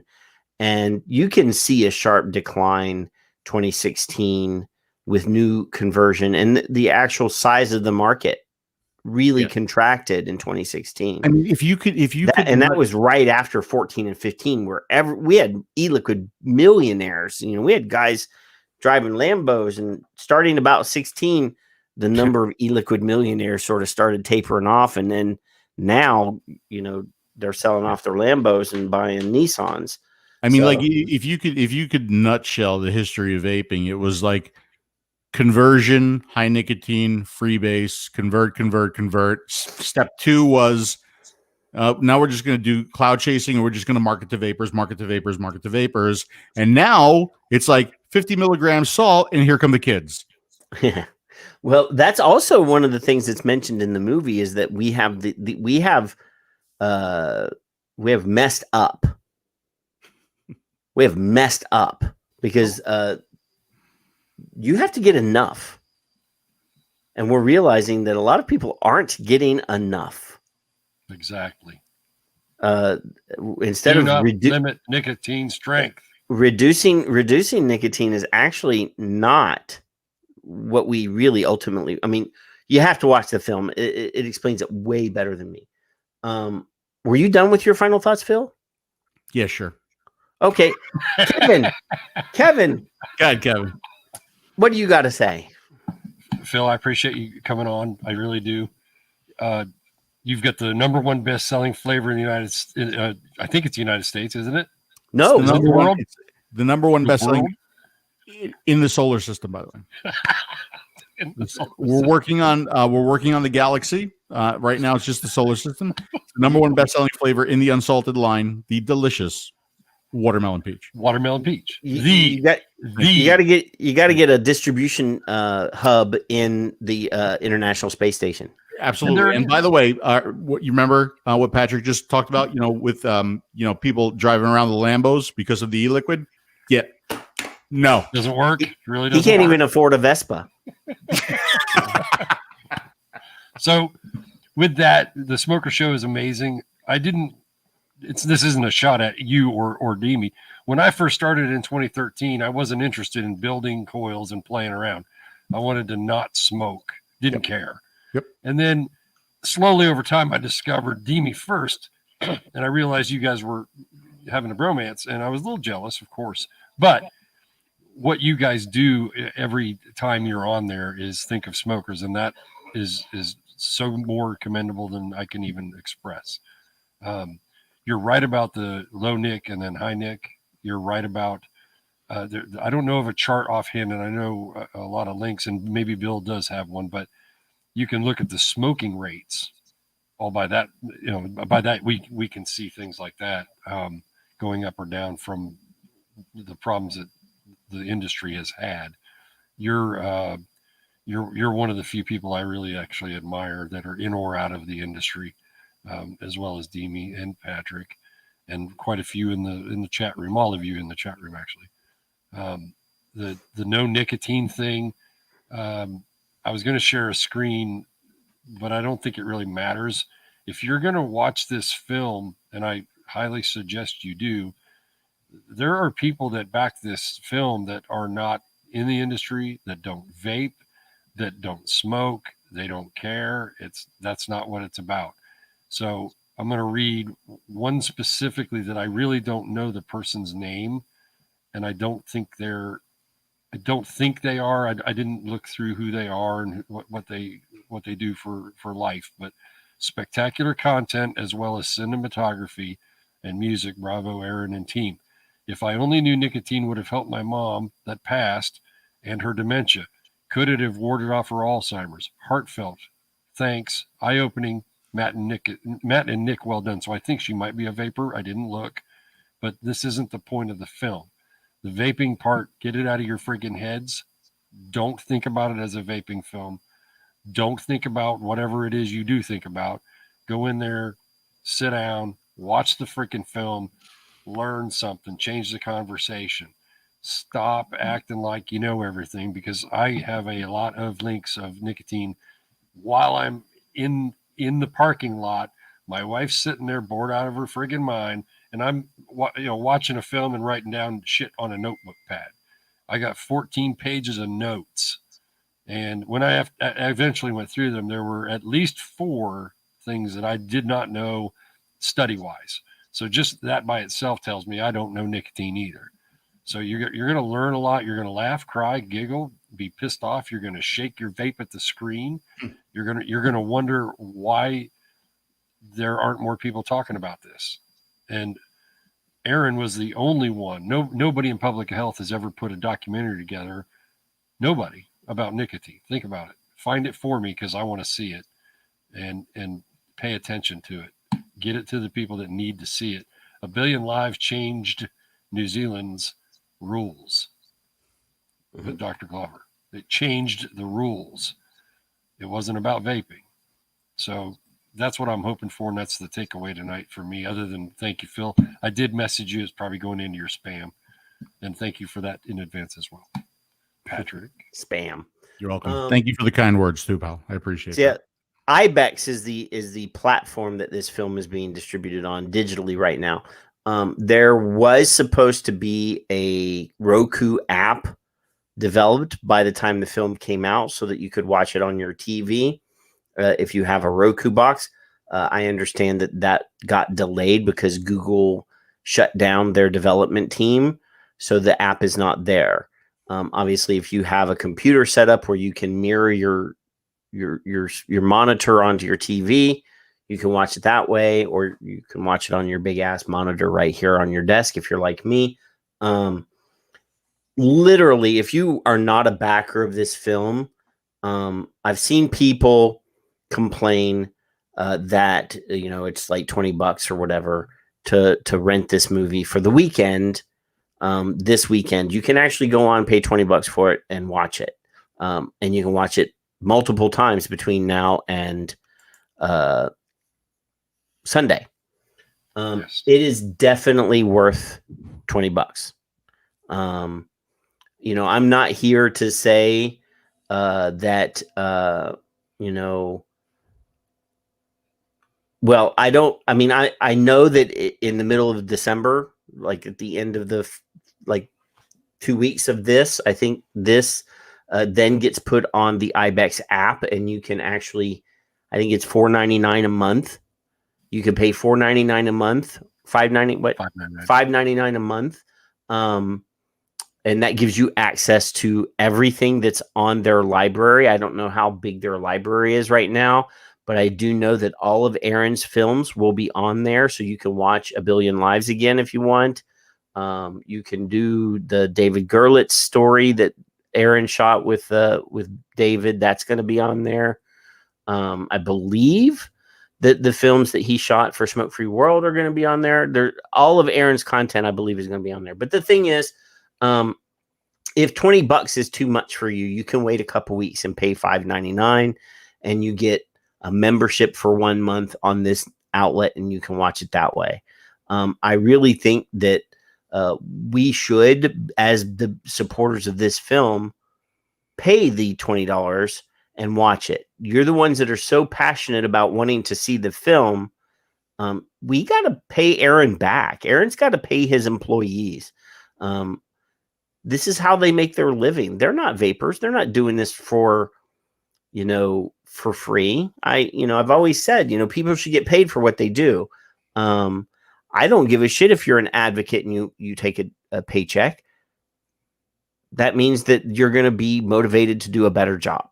So yeah, if you weren't one of the Kickstarters or whatever, and you really should just, rent it, bite the bullet and watch it, because you're going to want to see it as soon as possible. You're going to want to see it at least twice. At least. I might just watch it tomorrow again, but literally every good thing that we thought is in there. There's actually, like I said, there's some bad things in there. There's some things that are dangerous. And Peggy, you should probably talk to Aaron about that, because there's a legal issue with that. If you're running it in your shop, you actually have to do it differently. It's kind of stealing. It's like watching an NFL or a pay-per-view in a bar. The bar actually has to pay extra for the rights to do that. Yeah, I would actually love to like watch it and stream it live while I was watching it and talk about it while I was watching it. But that's way not cool. No, there's a license agreement that you have to make before you can show it publicly, and running it in your shop is actually not cool if you're not doing it right. I mean, it is Aaron's livelihood, and it is the employees of Aaron's livelihood. So yeah, we don't want to promote doing that, because there's an agreement that has to be signed. There's a legal agreement that has to be signed before you do that. Yeah. And but Peggy, if you buy 50,000 Chroma Z's, we actually do a private screening for you. We can arrange that shit. You buy 50,000 of them, we can arrange that. All right, boys. I know people. But I'm kind of excited because, obviously, you already know that, and I am going to butcher her name, Eliana Golberstein Rubashkyn is going to be our guest next week. She is a pharmacist in New Zealand and a chemist who is very pro vaping. She was on the live stream the other day for the Australia hearing, talking about how she saved her mother's life, how vaping saved her mother's life. So we're going to have her on next Friday. The Friday after that, we've got Aaron lined up to come and talk about the film. And the Friday after that, we're going to have Bard Marius Malkin from Norway. Our job, the mission that Kevin and I have taken upon ourselves is to start bringing in more international vaping advocates. If you've been watching for a while, we had Henage Mitchell from India. I want to say Thailand. On. And we had the wonderful Sam Ratt. We had Kellyanne. We had Sam Ratt from Inco on. And we're trying to show everybody that our battles, our wars, that what we're fighting here in the States, those same fights and battles are being waged all over the world. And that vapors' stories, our stories, their quit stories, they're all the same story. So, I'm really excited because I've already got all the guests lined up for like almost a month now. I don't have to worry about who's going to be on because we've already got it all lined up. And this is like, I'm actually professional for a minute. And I put some effort in and reached out to people. So this is cool. We're going to have a really good, exciting 3 weeks of education. So tonight was fun. We had Phil on. It's been about a year since Phil's been on the show. Phil was our first video guest when we went video. So, it's been about a year. So, we got our 1 year anniversary or close to 1 year anniversary with Phil. Well, you know what? 1 year from now, when your guest cancels last minute, maybe you could have me back on. Could be. And we definitely, Phil and I have done another show that we kind of put on hiatus for a while, but we really need to get a geek show again. Some new content is starting to come out, so we'll be able to have stuff to talk about. Phil, have you got HBO Max yet? For which show? Raised by Wolves. Do I need to watch that? Oh, yes. Really?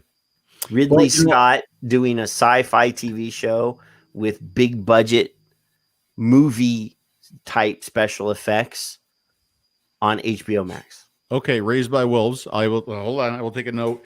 But yeah, I've been actually, obviously enjoying Mandalorian, but Star Trek Discovery is back on now. I know. I got this love-hate relationship with it. That goddamn. I mean, it can't be any more woke than it is. It's like so in your face and annoying. I mean, really. But anyway, that, and I know Orville is starting up here soon too. It's supposed to be this month. Yeah, So they were supposed to start at the same week originally. I know, and I don't even see a show like a show date. But yeah, there's some stuff that we need to talk about. Sure.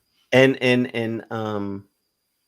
obviously there's a bunch of other stuff that was on remember we did the preview show and we started talking about the shows that were scheduled to come out. A lot of those shows still have not come out yet. I know. I mean, look at the movie delays too that we're getting. Like, my God, my brother is a huge Top Gun fan.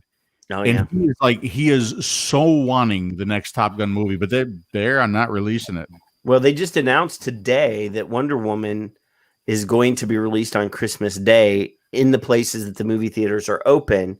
And if you have HBO Max, Wonder Woman will be available the same day on HBO Max.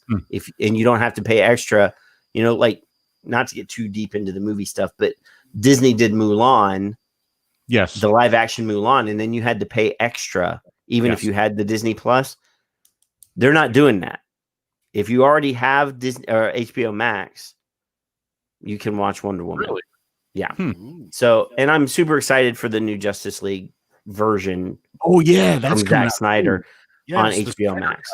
So I've been paying for HBO on my Amazon Prime, and I got an email from Amazon Prime saying, "Well, since you already subscribed to HBO on our app, we're going to give you HBO Max for free." Oh, nice. So yeah, but anyway, back to the vaping stuff. I love you guys. Thanks for coming. The show was fun tonight. We did have content. We did have serious content, but we had some fun. So that's always great. Like I say, every weekend, turn the computer off when we're done. Go hug and kiss your kids. Go find your wife and plant a big wet one on her. Get up tomorrow and have fun with your family on the weekend, barbecue, football, whatever it is. Monday, we're going to come back and the war's still going to be here and we're still going to be fighting. And we'll see you in 7 days. So love you all. And thanks for coming. Thanks for having me on, guys. Thank you. Bye-bye. I am the master of my fate. I am the captain of my soul. We're exporting a whole lot of really bad and dangerous rhetoric, bad research, and unfortunately it's being picked up and amplified in other countries. It's the same battle, Mr. Myers. We've been at it before. They want to addict these kids, this time to an e-cigarette, which has a chemical that's addictive. We know what it leads to. Sadly, it leads to tobacco addiction, disease, and death. I'm going to get you addicted to nicotine. I have a customer for life. We have hundreds of cases nationwide where people have gotten sick or died using these devices. Look what they're trying to do. All the delicious flavors of e-cigarettes are poison. They're not people giving up smoking. They're not people that ever smoked before. Most people that vape never smoked before. Just think if your kid was doing this and winds up with an IQ 10 or 15 points lower than he or she would have had for the rest of her life. Most people who vape are current or former smokers. For the addicted adult smoker who switches, there's going to likely be a reduction in risk. There's a tremendous push to bring about prohibition, to actually prohibit vaping. Whereas the evidence strongly suggests that actually, up to now, the most successful way of people stopping smoking cigarettes is vaping. When vaping increases, smoking decreases. That's right. When vaping is restricted, smoking increases. We're worried that, in fact, a lot of members of the public still think that using an e-cigarette is as harmful as smoking a cigarette. I mean, I have said that it would be tragic if smokers didn't quit and carried on smoking because they haven't tried an e-cigarette, because they're worried about the safety of an e-cigarette. The most disheartening thing is still the anti-choice rhetoric, the desire to enforce this quit or die mentality and refuse to allow individuals to reduce their risk unless they're willing to give up everything. I am the master of my fate. I am the captain of my soul.